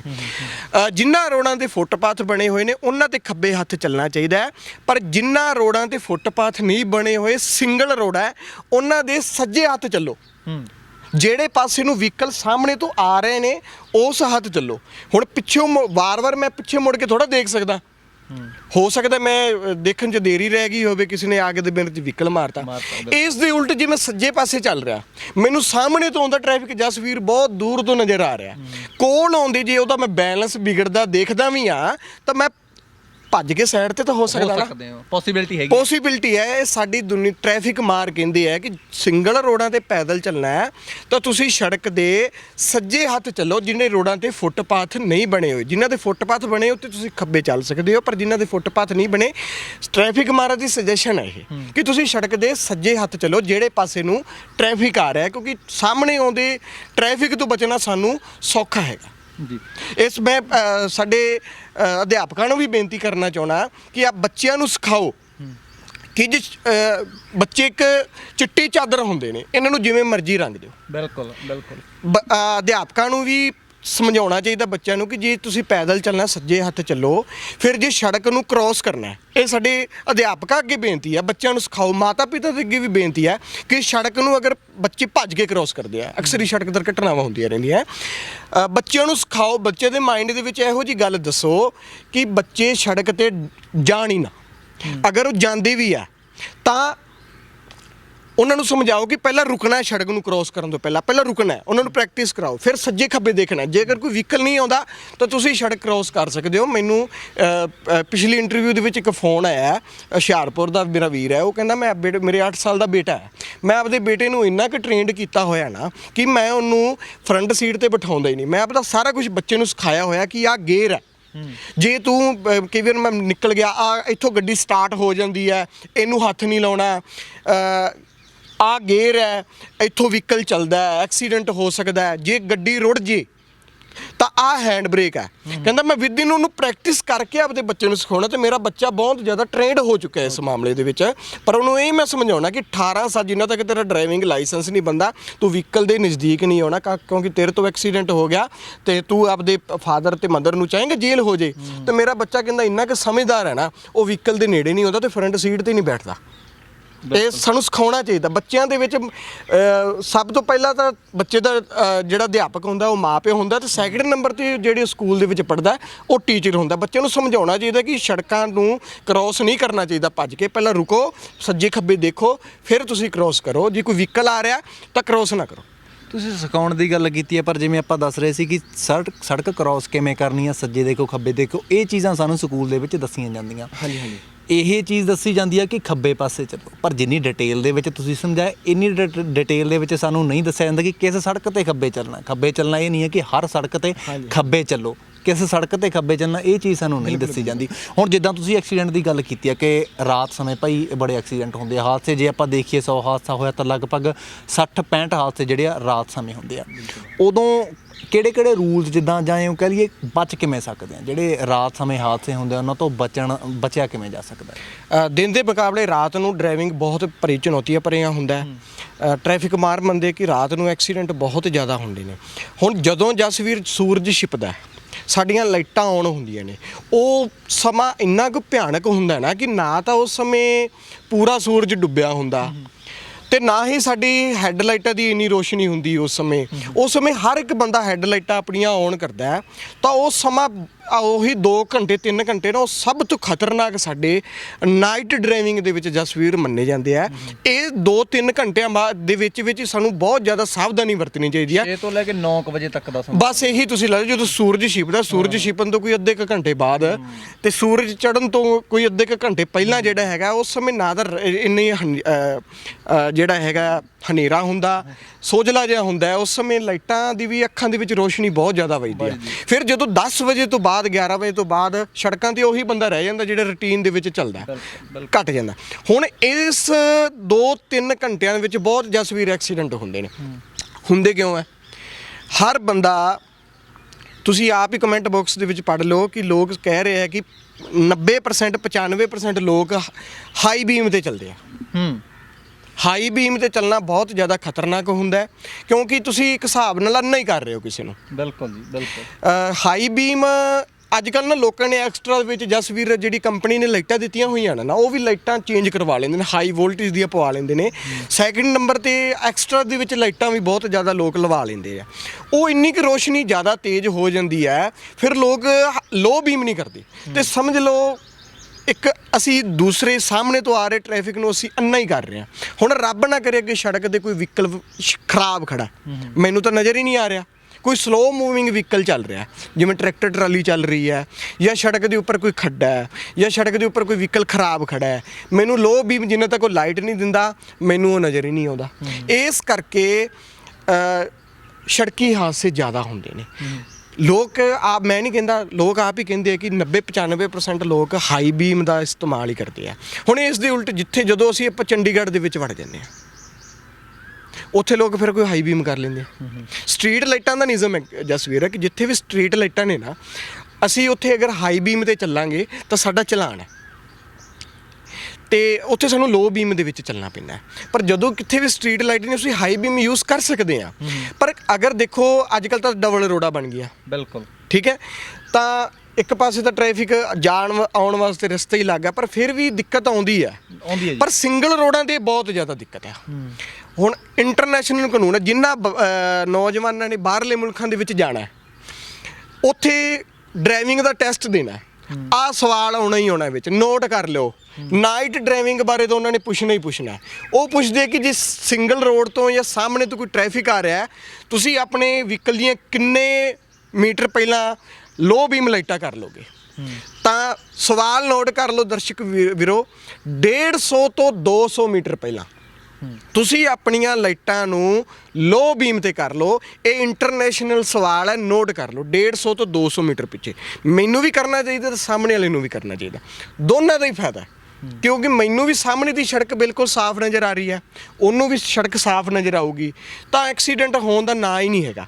ਜੇ ਹਰ ਇੱਕ ਬੰਦਾ ਆਪਦੇ ਵਹੀਕਲ ਦੀ ਲੋ ਬੀਮ ਲਾਈਟ ਕਰੇ, ਜਿੱਥੇ ਕੋਈ ਵਹੀਕਲ ਨਹੀਂ ਹੈਗਾ ਉੱਥੇ ਅਸੀਂ ਹਾਈ ਬੀਮ ਕਰ ਸਕਦੇ ਹਾਂ, ਪਰ ਜਿੱਥੇ ਨਹੀਂ ਹੈਗਾ, ਸਾਹਮਣੇ ਕੋਈ ਵਹੀਕਲ ਆ ਰਿਹਾ, ਫਿਰ ਸਾਨੂੰ 150 ਤੋਂ 200 ਮੀਟਰ ਪਹਿਲਾਂ ਤੋਂ ਹੀ ਲੋ ਬੀਮ ਲਾਈਟ ਕਰ ਲੈਣੀ ਚਾਹੀਦੀ ਹੈ। ਹੁਣ ਮੇਰੇ ਕੋਲ ਪਿੱਛੋਂ ਵਹੀਕਲ ਆ ਰਿਹਾ, ਤਾਂ ਜਸਵੀਰ ਸਾਈਡ ਵਿਊ ਸ਼ੀਸ਼ਾ ਰਾਹੀਂ ਇੰਨੀ ਜ਼ਿਆਦਾ ਰੋਸ਼ਨੀ ਅੱਖਾਂ ਦੇ ਵਿੱਚ ਪੈਂਦੀ ਹੈ ਨਾ, ਚਾਹੇ ਵਹੀਕਲ ਸਾਹਮਣੇ ਨਹੀਂ ਹੈਗਾ, ਸੜਕ ਸਾਫ਼ ਹੈ, ਪਰ ਵਿਜ਼ੀਬਿਲਟੀ ਮੇਰੀ ਫਿਰ ਵੀ ਜ਼ੀਰੋ ਹੋ ਜਾਏਗੀ। ਬਿਲਕੁਲ ਸਾਡੇ ਜਿਹੜੇ ਇੰਟੀਰੀਅਰ ਜਿਹੜੇ ਗੱਡੀ ਸਾਡੀ ਦੇ ਵਿੱਚ ਸ਼ੀਸ਼ਾ ਲੱਗਿਆ ਹੁੰਦਾ, ਤੇ ਸਾਡੇ ਜਿਹੜੇ ਸਾਈਡ ਵਿਊ ਮਿਰਰ ਹੁੰਦੇ ਆ, ਉਹਨਾਂ ਦੇ ਵਿੱਚ ਇੰਨੀ ਤੇਜ਼ ਰੋਸ਼ਨੀ ਪੈਂਦੀ ਆ ਕਿ ਸਾਨੂੰ ਕਈ ਵਾਰ ਜਿਹੜਾ ਵਿੱਚ ਲੱਗਿਆ ਸ਼ੀਸ਼ਾ ਸਾਨੂੰ ਡਾਊਨ ਕਰਨਾ ਪੈਂਦਾ। ਬਿਲਕੁਲ ਬਿਲਕੁਲ ਡਾਊਨ ਕਰਨਾ ਪੈਂਦਾ, ਕਿਉਂਕਿ ਸਾਡੀ ਸਹੀ ਨਹੀਂ ਹੁੰਦੀ ਵਿਜ਼ੀਬਿਲਟੀ ਹੁੰਦੀ। ਜਿਨ੍ਹਾਂ ਨੂੰ ਹੁਣ ਨਜ਼ਰ ਦੀ ਪ੍ਰੋਬਲਮ ਹੈ, ਘੱਟ ਵੱਧ ਹੈਗੀ ਜਿਨ੍ਹਾਂ ਦੀ ਨਜ਼ਰ, ਉਹ ਤਾਂ ਜਮਾਂ ਹੀ ਉਹਨਾਂ ਦਾ ਕੰਮ ਖਤਮ ਹੋ ਜਾਂਦਾ ਜਸਵੀਰ। ਤਾਂ ਇਹ ਕਾਨੂੰਨ ਹੈਗਾ ਕਿ ਜੇ ਤੁਸੀਂ ਤੁਹਾਡੇ ਅੱਗੇ ਵਹੀਕਲ ਚੱਲ ਰਿਹਾ ਨਾ, ਤਾਂ ਤੁਸੀਂ 70 ਮੀਟਰ ਪਹਿਲਾਂ ਤੋਂ 60 ਜਾਂ 70 ਮੀਟਰ ਪਹਿਲਾਂ ਤੋਂ ਲੋ ਬੀਮ ਲਾਈਟਾਂ ਕਰ ਲਓ, ਤਾਂ ਜੋ ਸਾਹਮਣੇ ਜਿਹੜਾ ਵਹੀਕਲ ਚੱਲ ਰਿਹਾ ਹੈ ਉਹਦੇ ਡਰਾਈਵਰ ਨੂੰ ਸਾਈਡ ਵਿਊ ਸ਼ੀਸ਼ਾ ਤੇ ਵਿੱਚ ਵਾਲੇ ਸ਼ੀਸ਼ੇ ਦੇ ਵਿੱਚ ਅੱਖਾਂ ਦੇ ਵਿੱਚ ਲਾਈਟ ਨਾ ਪਏ, ਤੇ ਉਹਨੂੰ ਜਿਹੜਾ ਸਾਹਮਣੇ ਵਾਲਾ ਵਿਊ ਹੈ ਉਹ ਸਾਫ਼ ਨਜ਼ਰ ਆ ਜੇ। ਹੁਣ ਸੈਕਿੰਡ ਨੰਬਰ ਤੇ ਅਗਰ ਮੈਂ ਲੋ ਬੀਮ ਲਾਈਟ ਕਰਤੀ, ਸਾਹਮਣੇ ਵਾਲੇ ਵਹੀਕਲ ਨੇ ਉਹ ਲੋ ਬੀਮ ਲਾਈਟ ਨਹੀਂ ਕੀਤੀ ਬਿਲਕੁਲ, ਤਾਂ ਫਿਰ ਵੀ ਕੋਈ ਦਿੱਕਤ ਨਹੀਂ, ਤੁਸੀਂ ਆਪਦਾ ਕਰਤੱਵ ਪੂਰਾ ਕਰੋ। ਪਰਮਾਤਮਾ ਉਹਨਾਂ ਦਾ ਹੀ ਸਾਥ ਦਿੰਦਾ ਜਿਹੜਾ ਕੁਦਰਤ ਦੇ ਕਾਨੂੰਨਾਂ ਦੇ ਵਿੱਚ ਚੱਲਦਾ। ਜਿਹੜਾ ਕਾਨੂੰਨਾਂ ਤੋਂ ਜਦੋਂ ਅਸੀਂ ਬਾਹਰ ਹੁੰਦੇ ਆ ਨਾ, ਜਾਂ ਅਸੀਂ ਫਿਰ ਦਿਨ ਉਦੋਂ ਹੀ ਮਾੜੇ ਆਉਂਦੇ ਆ ਫਿਰ ਬੰਦਿਆਂ ਨੇ। ਚਲੋ ਮੇਰਾ ਸੜਕ ਤੇ ਚੱਲਣਾ, ਮੇਰਾ ਹੱਕ ਹੈ ਕਿ ਮੈਨੂੰ ਲੋ ਬੀਮ ਲਾਈਟ ਕਰ ਦੇਣੀ ਚਾਹੀਦੀ ਆ, ਵਾਰ-ਵਾਰ ਡਿੱਪਰ ਨਹੀਂ ਦੇਣਾ ਚਾਹੀਦਾ। ਉਹਨੇ ਅਗਰ ਲੋ ਬੀਮ ਲਾਈਟ ਨਹੀਂ ਕੀਤੀ ਤਾਂ ਇਹਦੀ ਵੀ ਪੜ੍ਹਾਈ ਹੈਗੀ ਆ, ਬਚੋ ਉਹਦੇ ਤੋਂ। ਕਿਵੇਂ ਬਚਣਾ ਕਿ ਸਾਡੇ ਲੋਕ ਉਹਦੀਆਂ ਹੈੱਡਲਾਈਟਾਂ ਵੱਲੇ ਦੇਖ ਲੈਂਦੇ ਆ। ਹੁਣ ਇਹ 'ਤੇ ਕੋਈ 100 ਵਾਟ ਦਾ ਬਲਬ ਹੈ, ਅਸੀਂ 100 ਵਾਟ ਦੇ ਬਲਬ ਵੱਲੇ ਦੇਖੀਏ ਨਾ ਕੁਛ ਕੁ ਸੈਕਿੰਡ, ਤਾਂ ਜਦੋਂ ਅਸੀਂ ਥੱਲੇ ਦੇਖਾਂਗੇ ਸਾਡੀਆਂ ਅੱਖਾਂ ਦੇ ਵਿੱਚ ਕਾਲਾਪਨ ਆ ਜਾਂਦਾ। ਉਹ ਕਾਲਾਪਨ ਕੁਝ ਸੈਕਿੰਡ ਤੱਕ ਸਾਡੇ ਰਹਿੰਦਾ ਹੀ ਰਹਿੰਦਾ, ਤਾਂ ਸਾਡੀਆਂ ਅੱਖਾਂ ਕੁਝ ਸਮੇਂ ਬਾਅਦ ਜਾ ਕੇ ਰਿਕਵਰ ਹੁੰਦੀਆਂ ਨੇ। ਪਰ ਸੜਕਾਂ ਤੇ ਇਹ ਕੰਮ ਮਿਲੀ ਸੈਕਿੰਡਾਂ ਦਾ ਹੁੰਦਾ। ਕੋਈ ਅੱਗੇ ਵਹੀਕਲ ਖਰਾਬ ਖੜਾ, ਤੁਹਾਨੂੰ ਤਾਂ ਦਿੱਕਤ ਬਹੁਤ ਆਊਗੀ। ਤਾਂ ਬਚਣ ਦਾ ਤਰੀਕਾ ਹੈ, ਇੱਕ ਤਾਂ ਉਹਦੀਆਂ ਹੈੱਡਲਾਈਟਾਂ ਵੱਲੇ ਨਾ ਦੇਖੋ, ਇੱਕ ਸੜਕ ਤੇ ਨਾ ਦੇਖੋ। ਦੇਖਣਾ ਕਿੱਥੇ ਆ? ਦੇਖੋ ਜਿਹੜੀ ਸਾਡੀ ਸੜਕ ਦੇ ਕਿਨਾਰੇ ਤੇ ਇੱਕ ਪੱਟੀ ਹੁੰਦੀ ਹੈ, ਚਿੱਟੀ ਪੱਟੀ ਹੈ ਜਾਂ ਪੀਲੀ ਪੱਟੀ ਆ, ਸੜਕ ਦੇ ਕਿਨਾਰੇ ਵੱਲ ਦੇਖੋ ਲੰਬੀ ਨਿਗਾਹ ਨਾਲ, ਇੱਕ ਇੱਥੇ ਜੀ ਤੇ ਇੱਕ ਇੱਥੇ ਜੀ, ਐ ਦੇਖੋ ਟੇਢਾ। ਉਹਦੇ ਨਾਲ ਤੁਸੀਂ ਉਹਦੀਆਂ ਹੈੱਡਲਾਈਟਾਂ ਦੀ ਰੋਸ਼ਨੀ ਤੋਂ ਵੀ ਬਚ ਜਾਓਗੇ। ਇੱਥੇ ਕੋਈ ਵੀ ਮੋਟਰਸਾਈਕਲ ਚੱਲ ਰਿਹਾ, ਪੈਦਲ ਚੱਲ ਰਿਹਾ, ਸਾਈਕਲ ਵਾਲਾ ਵੀ ਚੱਲ ਰਿਹਾ, ਤੁਹਾਨੂੰ ਜੇ ਸਾਫ਼ ਨਜ਼ਰ ਨਾ ਆਏ, ਮੈਂ ਇੰਟਰਵਿਊ ਦੇਣੀ ਛੱਡ ਦੂੰਗਾ। ਮੈਂ ਕਦੇ ਇੰਟਰਵਿਊ ਨਹੀਂ ਦੇਊਂਗਾ। ਇਹ ਟ੍ਰੈਫਿਕ ਮਾਰਾਂ ਦਾ ਮੰਨਣਾ ਹੈ, ਤੇ ਬਜ਼ੁਰਗ ਡਰਾਈਵਰ ਜਿਨ੍ਹਾਂ ਤੋਂ ਮੈਂ ਸਿੱਖਿਆ ਇਹ ਚੀਜ਼ਾਂ, ਇੱਕ ਤਾਂ ਮੈਂ ਪੜ੍ਹਿਆ, ਆਪ ਵੀ ਸੜਕਾਂ 'ਤੇ ਕਰੀਦਾ, ਤੇ ਬਜ਼ੁਰਗ ਡਰਾਈਵਰ ਜਿਨ੍ਹਾਂ ਨੇ ਸਾਰੀ ਜ਼ਿੰਦਗੀ ਸੜਕਾਂ ਤੇ ਕੱਢਤੀ, ਉਹ ਬਚਣ ਦਾ ਤਰੀਕਾ ਦੱਸ ਕੇ ਗਏ ਨੇ ਕਿ ਸੜਕ ਦੇ ਜੇ ਉਹ ਹੈਂਡਲ ਨਹੀਂ ਦਿੰਦਾ, ਉਹਦੇ ਤੋਂ ਬਚਣ ਲਈ ਜਿਹੜੀ ਪੱਟੀ ਹੁੰਦੀ ਹੈ ਸੜਕ ਦੇ ਕਿਨਾਰੇ ਤੇ ਲੰਬੀ ਨਿਗਾਹ ਮਾਰ ਕੇ ਇਸ ਤਰ੍ਹਾਂ ਦੇਖੋ ਕਿ ਜਿਹਦੇ ਤੁਹਾਨੂੰ ਸਾਈਡ ਵੀ ਐਡਜਸਟ ਹੋ ਜੇ ਤੇ ਸੜਕ ਤੇ ਵੀ ਨਜ਼ਰ ਪਏ, ਤੁਸੀਂ ਹੈੱਡਲਾਈਟਾਂ ਤੋਂ ਵੀ ਬਚ ਜਾਓ। ਤੁਸੀਂ ਇਹੀ ਜਸਵੀਰ ਬਚਣ ਦਾ ਤਰੀਕਾ ਹੈ, ਤੁਸੀਂ ਅਪਣਾ ਕੇ ਦੇਖ ਲਿਓ। ਜੇ ਨਾ ਕਾਰਗਰ ਹੋਏ ਤਾਂ ਮੈਂ ਇੰਟਰਵਿਊ ਦੇਣੀ ਛੱਡ ਦੂੰਗਾ, ਮੇਰੀ ਗਰੰਟੀ ਹੈ। ਅੱਛਾ, ਹਾਂ ਇੱਕ ਚੀਜ਼ ਹੋਰ, ਕਈ ਵਾਰ ਕੀ ਹੁੰਦਾ ਕਿ ਅਸੀਂ ਸੜਕ ਦੇ ਸਾਡਾ ਕੋਈ ਵਹੀਕਲ ਖਰਾਬ ਹੋ ਜਾਂਦਾ ਤਾਂ ਅਸੀਂ ਸੜਕ ਦੇ ਵਿਚਕਾਰ ਹੀ ਵਹੀਕਲ ਖੜਾ ਕਰ ਦਿੰਦੇ ਆ, ਕੋਈ ਲਾਈਟਾਂ ਨਹੀਂ ਹੁੰਦੀਆਂ, ਕੁਝ ਵੀ ਨਹੀਂ ਹੁੰਦਾ। ਚਲੋ ਦਿਨੇ ਤਾਂ ਫਿਰ ਵੀ ਮਾੜਾ ਮੋਟਾ ਨਜ਼ਰ ਆ ਜਾਂਦਾ ਹੈ, ਰਾਤ ਨੂੰ ਤਾਂ ਜਸਵੀਰ ਜਦੋਂ ਲਾਈਟਾਂ ਹੁੰਦੀਆਂ ਨੇ ਨਾ ਤੇ ਉਹ ਵਹੀਕਲ ਸਾਨੂੰ ਬਿਲਕੁਲ ਨਹੀਂ ਨਜ਼ਰ ਨਹੀਂ ਆਉਂਦਾ, ਖਾਸ ਕਰਕੇ ਟਰੈਕਟਰ ਟਰਾਲੀਆਂ। ਬਿਲਕੁਲ, ਕਿਉਂਕਿ ਉਹਦੇ ਤੇ ਨਾ ਕੋਈ ਲਾਈਟ ਹੁੰਦੀ, ਨਾ ਕੋਈ ਰੇਡੀਅਮ ਟੇਪ ਲੱਗੀ ਹੁੰਦੀ, ਤੇ ਜਿਹੜੇ ਵਹੀਕਲਾਂ ਦੇ ਵਿੱਚ ਬੰਦ ਹੁੰਦੇ ਆ ਉਹੀ ਗੱਲ ਹਾਈ ਬੀਮ ਹੁੰਦੀ ਹੈ, ਸਾਨੂੰ ਵਿਖਦਾ ਹੀ ਨਹੀਂ ਅੱਗੇ। ਤਾਂ ਜਿੱਥੇ ਵੀ ਕੋਈ ਸਾਡਾ ਵਹੀਕਲ ਖਰਾਬ ਹੋ ਜੇ ਤਾਂ ਐਵੇਂ ਨਾ ਛੱਡੋ ਉਹਨੂੰ ਲਵਾਇਰ। ਸਾਡੇ ਕੀ ਕੰਮ ਹੈ, ਵੱਡੇ ਵੱਡੇ ਪੱਥਰ ਆ ਤੇ ਪੱਥਰ ਲਾ ਤੇ, ਟਾਹਣੀਆਂ ਆ ਗਈਆਂ ਟਾਹਣੀਆਂ ਲਾਤੀਆਂ। ਹੁਣ ਟਾਹਣੀਆਂ ਤੇ ਪੱਥਰ ਚਮਕਦੇ ਆ, ਉਹ ਤਾਂ ਸਗੋਂ ਹੋਰ ਹਾਦਸਿਆਂ ਦਾ ਕਾਰਨ ਬਣ ਜਾਂਦੇ ਨੇ। ਸਾਡੇ ਕਈ ਡਰਾਈਵਰ ਵੀਰਾਂ ਦੀ ਆਦਤ ਹੁੰਦੀ ਹੈ ਕਿ ਜਦੋਂ ਉਹਨਾਂ ਦਾ ਵਹੀਕਲ ਖਰਾਬ ਸਹੀ ਹੋ ਜਾਂਦਾ ਨਾ, ਉਹ ਅੱਗੇ ਅੱਗੇ ਵਾਲੇ ਪੱਥਰ ਚੱਕਦੇ ਆ, ਆਪਦੇ ਰਾਹ ਹੀ ਪੈਂਦੇ ਆ। ਉਹ ਪੱਥਰ ਉਹਨਾਂ ਤੱਕ ਉੱਥੋਂ ਨਹੀਂ ਚੱਕੇ ਜਾਂਦੇ ਜਿੰਨਾ ਤੱਕ ਉਹਨਾਂ ਦਾ ਕੋਈ ਹਾਦਸਾ ਨਾ ਹੋ ਜੇ। ਐਡੇ ਐਡੇ ਪੱਥਰ ਲਾਉਂਦੇ ਆ, ਉਹ ਪੱਥਰ ਐਡੇ ਕੁ ਹੁੰਦੇ ਆ ਕਿ ਉਹਨਾਂ ਦੇ ਵਿੱਚ ਜੇ ਕਾਰ ਵੱਜ ਗਈ ਨਾ ਤਾਂ ਕਾਰ ਦਾ ਵੀ 25 ਹਜ਼ਾਰ ਦਾ ਨੁਕਸਾਨ ਪੱਕਾ ਸਮਝ ਲਓ ਤੁਸੀਂ। ਕਦੇ ਵੀ ਸੜਕ ਦੇ ਉੱਪਰ ਟਾਹਣੀਆਂ, ਪੱਥਰ ਵਗੈਰਾ, ਇੱਟਾਂ ਵਗੈਰਾ ਨਾ ਰੱਖੋ ਜੇ ਤੁਹਾਡਾ ਵਹੀਕਲ ਹੋ ਜੇ ਆਲੇ ਦੁਆਲੇ। ਆਹ ਦੇਖੋ ਜਸਵੀਰ ਰਿਫਲੈਕਟਰ, ਇਹ ਕੰਪਨੀ ਅੱਜ ਤੁਸੀਂ ਨਵਾਂ ਵਹੀਕਲ ਖਰੀਦ ਲਓ ਨਾ, ਆਹ ਰਿਫਲੈਕਟਰ ਦਿੰਦੀ ਆ, ਆ ਸਟੈਂਡ ਬਣਿਆ ਹੁੰਦਾ। ਇਹ ਕਿਉਂ ਦਿੰਦੀ ਹੈ ਕਿ ਜੇ ਸਾਡਾ ਬ੍ਰੇਕ ਡਾਊਨ ਹੋ ਜੇ ਵਹੀਕਲ ਦਾ, ਬ੍ਰੇਕ ਡਾਊਨ ਹੁੰਦਾ ਸਾਡਾ ਵਹੀਕਲ ਖਰਾਬ ਹੋ ਜੇ, ਟਾਇਰ ਪੈਂਚਰ ਹੋ ਜੇ, ਜਾਂ ਵਹੀਕਲ ਦੇ ਵਿੱਚ ਕੋਈ ਟੈਕਨੀਕਲ ਫਾਲਟ ਆ ਜੇ, ਇਹ ਵਹੀਕਲ ਤੋਂ 50 ਮੀਟਰ ਪਿੱਛੇ ਰੱਖੋ ਜਿਹੜੇ ਪਾਸੇ ਖਰਾਬ, ਜਿਹੜੇ ਪਾਸੇ ਨੂੰ ਟ੍ਰੈਫਿਕ ਦਾ ਫਲੋ ਆ ਰਿਹਾ। ਤਾਂ ਇਹ ਰਿਫਲੈਕਟਰ ਕੀ ਨੇ, ਜਦੋਂ ਇਹਨਾਂ ਤੇ ਰੋਸ਼ਨੀ ਵੱਜਦੀ ਹੈ ਇਹ ਰਿਫਲੈਕਟ ਹੋ ਜਾਂਦੇ ਨੇ। ਜਿੱਥੇ ਤੱਕ ਸਾਡੀ ਹੈੱਡਲਾਈਟਾਂ ਦੀ ਰੇਂਜ ਹੈ ਨਾ, ਤਾਂ ਉਹ ਹੈੱਡਲਾਈਟਾਂ ਦੀ ਰੇਂਜ ਦੇ ਵਿੱਚ ਇਹ ਚਮਕ ਜਾਣਗੇ ਦੂਰ ਤੋਂ ਹੀ। ਸਾਨੂੰ ਜਿੰਨੇ ਨੂੰ ਹੁਣ ਇਹਨਾਂ ਦਾ ਬਾਰੇ ਪਤਾ ਲੱਗ ਗਿਆ ਕਿ ਇਹ ਖਰਾਬ ਵਹੀਕਲ ਦੇ ਪਿੱਛੇ ਲੱਗੇ ਹੁੰਦੇ ਨੇ, ਮੈਨੂੰ ਮੰਨ ਲਓ ਨੌਲੇਜ ਤਾਂ ਮੈਨੂੰ ਪਤਾ ਲੱਗ ਗਿਆ ਕਿ ਵਹੀਕਲ ਖਰਾਬ ਖੜਾ, ਤਾਂ ਮੈਂ ਆਪਦੀ ਸਪੀਡ ਨੂੰ ਆਪਣੇ ਕੰਟਰੋਲ ਦੇ ਵਿੱਚ ਕਰ ਲਾਂਗਾ। ਪਰ ਜਦੋਂ ਇਹ ਨਹੀਂ ਲੱਗੇ ਹੁੰਦੇ ਫਿਰ ਬਹੁਤ ਐਕਸੀਡੈਂਟ ਹੁੰਦੇ ਨੇ, ਖੜੇ ਵਹੀਕਲਾਂ ਦੇ ਵਿੱਚ ਹੀ ਵੱਜ ਕੇ ਬਹੁਤ ਜ਼ਿਆਦਾ ਐਕਸੀਡੈਂਟ ਹੁੰਦੇ ਨੇ। ਤੁਸੀਂ ਮੇਰੀ ਇੱਕ ਵੀਡੀਓ ਦੇਖੋ, ਮੇਰੇ Facebook channel drive with Manish ਤੇ YouTube ਚੈਨਲ ਤੇ, ਦੋਨੇ ਮੇਰੇ ਇੱਕੋ ਨੇਮ ਤੇ ਨੇ, ਡਰਾਈਵ ਵਿਦ ਮਨੀਸ਼ ਦੇ ਨਾਮ ਤੇ। ਉੱਥੇ ਸੜਕ ਦੇ ਵਿਚਕਾਰ ਇੱਕ ਟਰਾਲੀ ਖੜੀ ਆ, ਔਰ ਏਡੇ ਜਸਵੀਰ ਕੰਡੇ ਲੋਕਾਂ ਨੇ ਲਾਏ ਹੋਣੇ ਉੱਥੇ। ਜੇ ਕਿਤੇ ਮੋਟਰਸਾਈਕਲ ਵਾਲਾ ਆ ਕੇ ਵੱਜ ਗਿਆ, ਉਹ ਤਾਂ ਜੇ ਬਚ ਵੀ ਗਿਆ ਉਹ ਤਾਂ ਸਾਰੇ ਸਰੀਰ ਉਹਨੇ ਕੰਡਿਆਂ ਨਾਲ ਹੀ ਵਿੰਨਿਆ ਜਾਊਗਾ। ਉਹ ਸਭ ਤੋਂ ਪਹਿਲਾਂ ਤਾਂ ਮੈਂ ਉੱਥੋਂ ਕੰਡੇ ਹਟਾਏ, ਫਿਰ ਮੈਂ ਪੱਥਰ ਹਟਾਏ, ਫਿਰ ਮੇਰੇ ਕੋਲੇ ਆ ਰੇਡੀਅਮ ਟੇਪ 24 ਘੰਟੇ ਮੇਰੀ ਕਾਰ ਦੇ ਵਿੱਚ ਮੌਜੂਦ ਹੁੰਦੀ ਹੈ। ਇਹ ਮੈਂ ਸੇਵਾ ਦੇ ਲਈ ਰੱਖੀ ਹੋਈ ਹੈ। ਇਹ ਰਾਤ ਨੂੰ ਬਹੁਤ ਚਮਕਦੀ ਹੈ ਇਹ ਵੀ ਰੇਡੀਅਮ ਟੇਪ। ਫਿਰ ਮੈਂ ਉੱਥੇ ਜਾ ਕੇ ਇਹ ਰੇਡੀਅਮ ਟੇਪ ਲਈ ਤਾਂ ਜੋ ਕੋਈ ਹਾਦਸਾ ਨਾ ਹੋਵੇ। ਮੈਨੂੰ ਹੁੰਦਾ ਮੇਰੇ ਕਿਸੇ ਵੀ ਭੈਣ ਭਰਾ, ਮੇਰੇ ਬਜ਼ੁਰਗ, ਮੇਰੇ ਪਿਓਾਂ ਸਮਾਨ ਕੋਈ ਸੜਕ ਹਾਦਸੇ ਦੇ ਵਿੱਚ ਘਾਇਲ ਜਾਂ ਕਿਸੇ ਦੀ ਮੌਤ ਨਾ ਹੋਏ। ਮੈਂ ਜਿੰਨੀ ਕੁ ਸੇਵਾ ਕਰ ਸਕਦਾ, ਵਾਹਿਗੁਰੂ ਦੀ ਕਿਰਪਾ ਜਿਹੜੀ ਮੇਰੇ ਤੇ ਲਾਈ ਹੋਈ ਹੈ, ਮੈਂ ਜ਼ਰੂਰ ਕਰਦਾ। ਇਹ ਸਾਡੇ ਹਰ ਇੱਕ ਨਾਗਰਿਕ ਨੂੰ ਇਸ ਚੀਜ਼ ਬਾਰੇ ਸਮਝਣਾ ਚਾਹੀਦਾ, ਕਿਉਂਕਿ ਜਾਨਾਂ ਬਹੁਤ ਕੀਮਤੀ ਹੁੰਦੀਆਂ ਨੇ। ਇੱਕ ਐਕਸੀਡੈਂਟ ਰਿਪੋਰਟਾਂ ਦੇ ਮੁਤਾਬਕ ਜਸਵੀਰ 60 ਤੋਂ 70% ਨਾ ਸਾਡੇ ਨੌਜਵਾਨ ਹੀ ਮਾਰੇ ਜਾਂਦੇ ਆ। ਐਕਸੀਡੈਂਟ ਰਿਪੋਰਟਾਂ ਪੜ੍ਹ ਲਓ ਕਿ 100 ਬੰਦਿਆਂ ਦੇ ਵਿੱਚੋਂ ਮੌਤਾਂ ਕਿੰਨੀਆਂ ਦੀ ਹੁੰਦੀਆਂ ਨੇ, ਤਾਂ ਉਹਦੇ ਵਿੱਚੋਂ 60% ਸਾਡੇ ਨੌਜਵਾਨਾਂ ਦੀਆਂ, ਜਿਨ੍ਹਾਂ ਦੀ ਉਮਰ 18 ਤੋਂ ਲੈ ਕੇ 35 ਸਾਲ ਤੱਕ ਦੀਆਂ ਨਾ। ਸਭ ਤੋਂ ਜ਼ਿਆਦਾ ਸੜਕੀ ਹਾਦਸੇ ਦੇ ਵਿੱਚ ਮੌਤਾਂ ਉਹਨਾਂ ਦੀਆਂ ਹੁੰਦੀਆਂ ਨੇ। ਇੱਕ ਪਿਤਾ ਨੂੰ ਆਪਦੇ ਪਿਓ ਦੀ ਅਰਥੀ ਚੁੱਕਣ ਦੇ ਵਿੱਚ, ਪੁੱਤਰ ਦੀ ਅਰਥੀ ਜੀ, ਸ਼ਬਦਾਂ ਦੇ ਵਿੱਚ ਬਿਆਨ ਨਹੀਂ ਕਰ ਸਕਦੇ ਅਸੀਂ। ਹਾਲਾਂਕਿ ਪੁੱਤਰ ਨੂੰ ਪਿਓ ਦੀ ਅਰਥੀ ਚੁੱਕਣੀ ਚਲੋ ਠੀਕ ਹੈ, ਦੁੱਖ ਤਾਂ ਹੁੰਦਾ ਹੈ, ਪਰ ਜਦੋਂ ਪਿਓ ਨੂੰ ਪੁੱਤਰ ਦੀ ਅਰਥੀ ਚੁੱਕਣੀ ਪੈ ਜਾਂਦੀ, ਉਹ ਸ਼ਬਦਾਂ ਦੇ ਵਿੱਚ ਅਸੀਂ ਬਿਆਨ ਨਹੀਂ ਕਰ ਸਕਦੇ। ਤਾਂ ਆ ਆਪਣੇ ਜਿੱਥੇ ਵੀ ਵਹੀਕਲ ਖਰਾਬ ਹੋ ਜੇ ਤਾਂ ਇਹਦੀ ਕੀਮਤ ਕਿੰਨੀ ਹੈ ਜਸਵੀਰ? 150 ਰੁਪਈਆ। ਇਹ ਅੱਜ ਕੱਲ੍ਹ ਨਵੀਆਂ ਕਾਰਾਂ ਆਉਂਦੀਆਂ ਨੇ ਉਹਨਾਂ ਦੇ ਵਿੱਚ ਆਉਂਦਾ ਇਹ। ਪੁਰਾਣੀਆਂ ਕਾਰਾਂ ਨੇ ਤਾਂ ਤੁਸੀਂ ਖਰੀਦ ਕੇ ਰੱਖ ਲਓ ਇਹਨੂੰ। ਤੁਸੀਂ ਜਿੱਥੇ ਵੀ ਤੁਹਾਡਾ ਵਹੀਕਲ ਖਰਾਬ ਹੋ ਜੇ ਤਾਂ 150 ਮੀਟਰ 50 ਮੀਟਰ ਪਿੱਛੇ ਲਾ ਦਿਓ ਤੇ ਆਪਣੀਆਂ ਵਹੀਕਲ ਦੀਆਂ ਹਜ਼ਾਰਡ ਵਾਰਨਿੰਗ ਲਾਈਟਾਂ, ਉਹ ਜਿਹੜੇ ਚਾਰੇ ਇੰਡੀਕੇਟਰ ਨੇ, ਉਹ ਔਨ ਕਰ ਦਿਓ।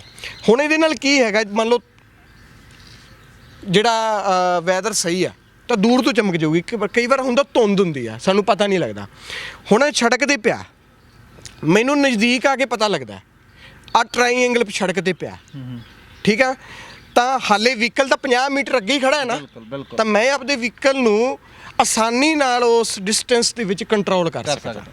ਤੇ ਸੈਕਿੰਡ ਨੰਬਰ ਤੇ ਮੇਰੇ ਟਰੈਕਟਰ ਟਰਾਲੀਆਂ ਅੱਗੇ ਵਾਲੇ ਵੀਰਾਂ ਨੂੰ ਬੇਨਤੀ ਆ ਕਿ ਅੱਜ ਕੱਲ੍ਹ ਕਣਕ ਦਾ ਸੀਜ਼ਨ ਆ ਗਿਆ, ਕਈ ਵਾਰ ਟਰਾਲੀਆਂ ਸੜਕ ਤੇ ਖਰਾਬ ਹੋ ਜਾਂਦੀਆਂ ਨੇ, ਆਪਦੀ ਟਰਾਲੀਆਂ ਤੇ ਰੇਡੀਅਮ ਟੇਪ ਜ਼ਰੂਰ ਲਾਓ, ਕਿਉਂਕਿ ਟਰਾਲੀਆਂ ਦੀ ਕਿਹੜਾ ਕੋਈ ਲਾਈਟ ਹੁੰਦੀ ਆ, ਇਹ ਰੇਡੀਅਮ ਟੇਪ ਵੀ ਚਮਕ ਜਾਂਦੀ ਆ। ਰਿਫਲੈਕਟਰ ਨਹੀਂ ਹੈਗੇ ਤੁਹਾਡੇ ਕੋਲੇ ਤਾਂ ਰੇਡੀਅਮ ਟੇਪ ਆਪਦੇ ਵਹੀਕਲ ਤੇ ਲਾ ਕੇ ਰੱਖੋ। ਕਈ ਵਾਰ ਜੇ ਵਹੀਕਲ ਦੀ ਬ੍ਰੇਕ ਡਾਊਨ ਹੋ ਜੇ ਤਾਂ ਤੁਸੀਂ ਕੰਟਰੋਲ ਕਰ ਸਕਦੇ ਹੋ ਆਪਦਾ ਵਹੀਕਲ, ਕਿਸੇ ਦੀ ਜਾਨ ਬਚਾ ਸਕਦੇ ਆ। ਅਸੀਂ ਆਪ ਦੀ ਵੀ ਜਾਨ ਬਚਾਉਣੀ ਹੈ ਤੇ ਜਿਹੜੇ ਸੜਕ ਤੇ ਚੱਲ ਰਹੇ ਨੇ ਉਹਨਾਂ ਦੀ ਵੀ ਜਾਨ ਬਚਾਉਣੀ ਹੈ। ਅਗਰ ਅਸੀਂ ਇਸ ਮਕਸਦ ਦੇ ਨਾਲ ਚੱਲੀਏ ਜਸਵੀਰ, ਤੇ ਸੜਕ ਤੇ ਐਕਸੀਡੈਂਟ ਹੋਣੇ ਹੀ ਖਤਮ ਹੋ ਜਾਣਗੇ। ਇਹ ਹਰ ਬੰਦੇ ਨੂੰ ਆਪਦੀ ਜ਼ਿੰਮੇਵਾਰੀ ਸਮਝਣੀ ਚਾਹੀਦੀ ਆ। ਅੱਛਾ, ਇੱਕ ਹੋਰ ਦੇਖੋ, ਆਪਾਂ ਜਦੋਂ ਇੱਥੇ ਬੈਠੇ ਆ, ਇੱਥੇ ਇੱਕ ਨੌਜਵਾਨ ਆਉਂਦਾ ਆ, ਉਹਦੇ ਕੰਨਾਂ ਦੇ ਵਿੱਚ ਹੈੱਡਫੋਨ ਲੱਗੇ ਆ, ਮੋਟਰਸਾਈਕਲ ਤੇ ਆਉਂਦਾ ਆ, ਮੋਟਰਸਾਈਕਲ ਤੇ ਆਇਆ, ਕੰਨਾਂ ਦੇ ਵਿੱਚ ਹੈੱਡਫੋਨ ਲੱਗੇ ਆ, ਅਸੀਂ ਸੜਕ ਤੇ ਜਾ ਰਹੇ ਹਾਂ, ਸਾਨੂੰ ਕੋਈ ਪਿੱਛੋਂ ਹਾਰਨ ਦੇ ਰਿਹਾ ਆ, ਸਾਨੂੰ ਸਮਝ ਨਹੀਂ ਆਉਣਾ। ਦੂਜੀ ਗੱਲ, ਜਦੋਂ ਸਾਡੇ ਕੰਨ ਦੇ ਵਿੱਚ ਹੈੱਡਫੋਨ ਲੱਗਿਆ, ਜਾਂ ਤਾਂ ਕੋਈ ਮਿਊਜ਼ਿਕ ਚੱਲ ਰਿਹਾ ਹੋਣਾ ਆ, ਜਾਂ ਅਸੀਂ ਕਿਸੇ ਨਾਲ ਫੋਨ ਤੇ ਗੱਲ ਕਰ ਰਹੇ ਹਾਂ, ਤਾਂ ਫਿਰ ਮੈਂਟਲੀ ਤੌਰ ਤੇ ਅਸੀਂ ਡਰਾਈਵ ਨਹੀਂ ਕਰ ਰਹੇ। ਇਹ ਚੀਜ਼ਾਂ, ਹਾਂ, ਇਹ ਚੀਜ਼ਾਂ ਕਿੰਨੀਆਂ ਕੁ ਗਲਤ ਆ। ਦੂਜੀ ਗੱਲ, ਕੰਪਨੀਆਂ ਨੇ ਹੋਰ ਸੌਖਾ ਕਰਤਾ। ਵਾਇਰ ਵਾਲੇ ਸੀ, ਬੰਦਾ ਕਹਿੰਦੇ ਯਾਰ ਗੇਅਰ 'ਚ ਨਾ ਫਸ ਜੇ, ਰਹਿਣ ਦੇ ਵਾਇਰ ਵਾਲੇ ਹੈੱਡਫੋਨ ਲਾਉਣ ਨੂੰ, ਕੰਪਨੀਆਂ ਨੇ ਵਾਇਰਲੈਸ ਦਿੱਤੇ ਵੀ ਲਓ ਭਾਈ ਤੁਸੀਂ ਵਾਇਰਲੈਸ ਹੈੱਡਫੋਨ ਕੰਨ ਚਲਾਓ, ਉਹਦਾ ਕਿਹੜਾ ਜੇ ਚਲਾਨ ਹੋਣਾ ਤਾਂ ਕਹਿ ਦਿਓ ਭਾਈ ਅਸੀਂ ਗੀਤ ਸੁਣੀ ਜਾਂਦੇ ਆ। ਇਹ ਵੀ ਨਹੀਂ ਕਹਿੰਦੇ। ਇਹ ਚੀਜ਼ਾਂ ਤੋਂ ਕਿਵੇਂ ਹੁਣ ਅਵੇਅਰ ਕਰੀਏ ਲੋਕਾਂ ਨੂੰ? ਸਾਡੇ ਵਿਗਿਆਨ ਦਾ ਕਹਿਣਾ, ਸਾਡੀ ਵਿਗਿਆਨਿਕ ਖੋਜ ਦੇ ਮੁਤਾਬਕ ਦੀ ਮੈਂ ਗੱਲ ਕਰ ਰਿਹਾ, ਕੋਈ ਵੀ ਮੇਰੇ ਘਰ ਦੀ ਗੱਲ ਨਹੀਂ ਬਣਾਈ ਹੋਈ ਜਸਵੀਰ। ਉਹਦੇ ਵਿੱਚ ਵਿਗਿਆਨਿਕ ਖੋਜ ਦੇ ਵਿੱਚ ਆ ਰਿਹਾ ਕਿ ਡਰਾਈਵਿੰਗ ਤੇ ਮੋਬਾਈਲ ਫੋਨ ਦੀ ਵਰਤੋਂ ਕਿੰਨਾ ਕੁ ਖਤਰਨਾਕ ਹੈ। ਉਹ ਵਿਗਿਆਨਿਕ ਖੋਜ ਦੇ ਵਿੱਚ ਇਹ ਪਤਾ ਲੱਗਿਆ ਕਿ ਜਦੋਂ ਅਸੀਂ ਮੋਬਾਈਲ ਫੋਨ ਤੇ ਗੱਲ ਕਰ ਰਹੇ ਹਾਂ ਤਾਂ ਸਾਡਾ ਜਿਹੜਾ 70% ਦਿਮਾਗ ਹੈ ਉਹ ਹੈਗਾ ਮੋਬਾਈਲ ਫੋਨ ਦੇ ਵਿੱਚ, ਤੇ 30% ਸਾਡਾ ਹੈਗਾ ਡਰਾਈਵਿੰਗ ਦੇ ਵਿੱਚ। ਹੁਣ ਤੁਸੀਂ 70 ਤੇ 30 ਦਾ ਜਿਹੜਾ ਹੈਗਾ ਰੇਸ਼ੋ ਕੱਢ ਲਓ। ਹੁਣ ਉਹ 30% ਦੇ ਵਿੱਚ ਅਸੀਂ ਕੋਈ ਵੀ ਡਿਸੀਜਨ ਲੈਣਾ ਤਾਂ ਅਸੀਂ ਡਿਸੀਜਨ ਨਹੀਂ ਲੈ ਸਕਦੇ। ਕੋਈ ਅਸੀਂ ਐਮਰਜੈਂਸੀ ਡਿਸੀਜਨ ਲੈਣਾ, ਅਸੀਂ ਐਮਰਜੈਂਸੀ ਡਿਸੀਜਨ ਨਹੀਂ ਲੈ ਸਕਦੇ, ਕਿਉਂਕਿ ਜਿਹੜਾ ਸਾਡਾ 70% ਜਿਹੜਾ ਦਿਮਾਗ ਹੈ ਉਹ ਸਾਡਾ ਮੋਬਾਈਲ ਫੋਨ ਦੇ ਵਿੱਚ ਹੈ। ਫਿਰ ਰੱਬ ਨਾ ਕਰੇ ਧੁੰਦ ਜ਼ਿਆਦਾ, ਸਾਡੇ ਕੰਨ ਨੂੰ ਮੋਬਾਈਲ ਫੋਨ ਲੱਗਿਆ, ਅਸੀਂ ਗੱਲ ਕਰ ਰਹੇ ਹਾਂ ਜਾਂ ਹੈੱਡਫੋਨ ਦੇ ਵਿੱਚ ਅਸੀਂ ਸੌਂਗ ਸੁਣ ਰਹੇ ਹਾਂ, ਤਾਂ ਸਾਨੂੰ ਕਿਸੇ ਹੌਰਨ ਦਾ ਅੰਦਾਜ਼ਾ ਹੋ ਜਾਂਦਾ। ਅਗਰ ਸਾਡੇ ਹੈੱਡਫੋਨ ਲਈ ਕੋਈ ਅੱਗੋਂ ਹੌਰਨ ਮਾਰਦਾ, ਪਿੱਛੋਂ ਹੌਰਨ ਮਾਰਦਾ, ਤਾਂ ਸਾਨੂੰ ਇਸ ਗੱਲ ਦਾ ਅੰਦਾਜ਼ਾ ਹੋ ਜਾਂਦਾ ਕਿ ਅੱਗਿਓਂ ਤੇ ਕੋਈ ਮੇਰੇ ਪਿੱਛੇ ਤੋਂ ਕੋਈ ਵਹੀਕਲ ਆ ਰਿਹਾ। ਹੁਣ ਮੇਰੇ ਜੇ ਹੈੱਡਫੋਨ ਲੱਗੇ ਨੇ ਜਾਂ ਮੇਰੇ ਮਿਊਜ਼ਿਕ ਸਿਸਟਮ ਦੀ ਆਵਾਜ਼ ਇਨ ਦਾ ਹਾਈ ਪਿਚ ਹੈ, ਤਾਂ ਮੈਨੂੰ ਉਹ ਜਿਹੜਾ ਹੈਗਾ ਉਹ ਹਾਰਨ ਵੀ ਸੁਣਾਈ ਜਿਹੜਾ ਹੈਗਾ ਉਹ ਨਹੀਂ ਦਿਓ। ਖਾਸ ਕਰਕੇ ਇੱਕ ਮੈਂ ਹੋਰ ਨਾਈਟ ਡਰਾਈਵਿੰਗ ਦੇ ਵਿੱਚ ਕਹਿਣਾ ਚਾਹੁੰਦਾ ਤੁਹਾਨੂੰ, ਆਪਦੇ ਰਾਤ ਨੂੰ ਚੱਲਣਾ ਤੁਸੀਂ ਆਪਦੇ ਪ੍ਰੋਪਰ ਹੈੱਡ ਲਾਈਟਾਂ, ਇੰਡੀਕੇਟਰ ਲਾਈਟਾਂ, ਟੇਲ ਲਾਈਟ, ਬ੍ਰੇਕ ਲਾਈਟ, ਇਹ ਤੁਹਾਡੀਆਂ ਪ੍ਰੋਪਰ ਚੱਲਦੀਆਂ ਹੋਣੀਆਂ ਚਾਹੀਦੀਆਂ ਨੇ। ਹੁਣ ਤੁਹਾਡੀ ਬ੍ਰੇਕ ਲਾਈਟ ਕੀ ਆ? ਤੁਹਾਡੀ ਬ੍ਰੇਕ ਲਾਈਟ ਜਦੋਂ ਮੈਂ ਬ੍ਰੇਕ ਅਪਲਾਈ ਕਰੂੰਗਾ ਤਾਂ ਬ੍ਰੇਕ ਲਾਈਟ ਰੈੱਡ ਕਲਰ ਦੀ ਪਿੱਛੇ ਜਗ ਜੂਗੀ, ਤਾਂ ਪਿੱਛੇ ਵਾਲੇ ਡਰਾਈਵਰ ਨੂੰ ਅੰਦਾਜ਼ਾ ਹੋ ਜਾਊਗਾ ਕਿ ਇਸ ਬੰਦੇ ਨੇ ਬ੍ਰੇਕ ਅਪਲਾਈ ਕੀਤੀ ਹੈ, ਬ੍ਰੇਕ ਤੇ ਪੈਰ ਰੱਖਿਆ। ਜਦੋਂ ਅਸੀਂ ਬ੍ਰੇਕ ਤੇ ਪੈਰ ਰੱਖਦੇ ਹਾਂ ਤਾਂ ਬ੍ਰੇਕ ਲਾਈਟ ਤਾਂ ਹੀ ਜਲਦੀ ਹੈ ਨਾ। ਬਿਲਕੁਲ। ਤਾਂ ਉਹ ਆਪਣੀ ਸਾਰੀਆਂ ਪ੍ਰੋਪਰ ਤੁਸੀਂ ਦੇਖੋ। ਹੁਣ ਤੁਸੀਂ ਦੇਖੋ, ਕੰਪਨੀ ਨੇ ਬਹੁਤ ਵਧੀਆ ਚੀਜ਼ਾਂ ਦਿੱਤੀਆਂ ਹੋਈਆਂ ਨੇ। ਮੰਨ ਲਓ ਮੇਰੇ ਅੱਗੇ ਇੱਕ ਦਿਨ ਗੱਡੀ ਖੜੀ, ਇੱਕ ਅਨਟ੍ਰੇਨਡ ਬੰਦਾ ਸੀ, ਉਹਨੇ ਪਾਉਣਾ ਤਾਂ ਅੱਗੇ ਦਾ ਗੇਅਰ ਸੀ ਪਰ ਪਾ ਬੈਕ ਦਾ ਦਿੱਤਾ। ਮੈਨੂੰ ਪਤਾ ਲੱਗ ਗਿਆ। ਹੁਣ ਮੈਂ ਉਹਦੀ ਗੱਡੀ 'ਚ ਥੋੜ੍ਹਾ ਵੜਿਆ, ਮੈਨੂੰ ਕਿਵੇਂ ਪਤਾ ਲੱਗ ਗਿਆ? ਕਿਉਂਕਿ ਬੈਕ ਲਾਈਟ ਦੇ ਵਿੱਚ ਵਾਈਟ ਲਾਈਟ ਚੱਲ ਗਈ। ਜਦੋਂ ਵੀ ਅਸੀਂ ਬੈਕ ਗੇਅਰ ਪਾਉਣੇ ਆ ਨਾ, ਸਾਡੀ ਜਿਹੜੀ ਬੈਕ ਲਾਈਟ ਹੈ ਉਹਦੇ ਵਿੱਚ ਇੱਕ ਲਾਈਟ ਹੁੰਦੀ ਹੈ ਵਾਈਟ ਕਲਰ ਦੀ। ਉਹ ਵਾਈਟ ਕਲਰ ਦੀ ਲਾਈਟ ਜੱਗੀ, ਮੈਨੂੰ ਪਤਾ ਲੱਗ ਗਿਆ ਕਿ ਇਸ ਬੰਦੇ ਨੇ ਬੈਕ ਗੇਅਰ ਪਾਇਆ ਹੋਇਆ। ਤੇ ਫਿਰ ਮੈਂ ਆਪਦੇ ਵਹੀਕਲ ਨੂੰ ਵੀ ਪਿੱਛੇ ਕੀਤਾ ਤੇ ਉਹਨੇ ਚਲਾਉਣਾ ਅੱਗੇ ਸੀ, ਉਹਨੇ ਬੈਕ ਕਰਤਾ। ਜੇ ਮੈਂ ਗੱਡੀ ਬੈਕ ਨਾ ਕਰਦਾ, ਉਹਨੇ ਮੇਰੇ ਵਿੱਚ ਲਿਆ ਕੇ ਮਾਰਨੀ ਸੀ। ਕੰਪਨੀ ਨੇ ਤੁਹਾਨੂੰ ਸਾਰੀਆਂ ਗੱਡੀ ਦੇ ਵਿੱਚ ਫੈਸਿਲਿਟੀਆਂ ਦਿੱਤੀਆਂ ਹੋਈਆਂ ਨੇ, ਬਟ ਸਾਨੂੰ ਥੋੜ੍ਹੀ ਇਹ ਚੀਜ਼ਾਂ ਸਮਝਣ ਦੀ ਲੋੜ ਹੈ ਤਸਵੀਰ। ਅੱਛਾ, ਇੱਕ ਚੀਜ਼ ਹੋਰ ਦੱਸੋ, ਜਦੋਂ ਪਿਛਲੀ ਮੁਲਾਕਾਤ ਦੇ ਵਿੱਚ ਗੱਲਬਾਤ ਕਰ ਰਹੇ ਸੀ ਤਾਂ ਆਪਾਂ ਕਹਿੰਦੇ ਸੀ ਆਪਣੇ ਡਾਕੂਮੈਂਟ ਜਿਹੜੇ ਆ ਪੂਰੇ ਰੱਖੋ। ਜੀ, ਡਾਕੂਮੈਂਟ ਪੂਰੇ ਹੋਣੇ ਚਾਹੀਦੇ ਆ।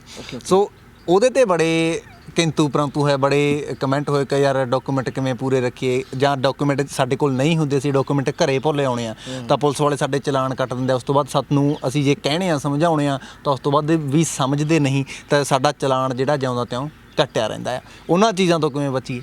ਜਸਵੀਰ, ਇਹਦੇ ਵਿੱਚ ਦੋ ਗੱਲਾਂ ਇਹ ਸਾਡੇ ਹਰ ਵੀਰ ਨੂੰ ਸਮਝਣ ਦੀ ਲੋੜ ਹੈ ਕਿ ਅਗਰ ਇੱਕ ਹੁੰਦਾ ਸਾਡੇ ਡਾਕੂਮੈਂਟ ਬਣੇ ਹੀ ਨਹੀਂ ਹੈਗੇ, ਇੱਕ ਹੈਗਾ ਸਾਡੇ ਡਾਕੂਮੈਂਟ ਬਣੇ ਨੇ, ਜਿਵੇਂ driving licence, RC, insurance, pollution, ਸਾਡੇ ਬਣੇ ਹੀ ਨਹੀਂ ਹੋਏ। ਅਸੀਂ ਉੱਥੇ ਬਹੁਤ ਕਿੰਤੂ ਪਰੰਤੂ ਕਰਦੇ ਹਾਂ। ਮੇਰੇ ਬਣੇ ਹੋਏ ਹੈ ਜੀ, ਐ ਹੋ ਗਿਆ, ਪਰ ਉੱਥੇ ਜਿਹੜਾ ਵੀ ਚਲਾਨ ਕੱਟਣ ਲਈ ਇਨਫੋਰਮੇਟ ਏਜੰਸੀ ਹੈ ਜਾਂ ਟ੍ਰੈਫਿਕ ਪੁਲਿਸ ਹੈ, ਉਹਨਾਂ ਨੂੰ ਐ ਲੱਗ ਰਿਹਾ ਕਿ ਇਹ ਬੰਦਾ ਝੂਠ ਮਾਰ ਰਿਹਾ।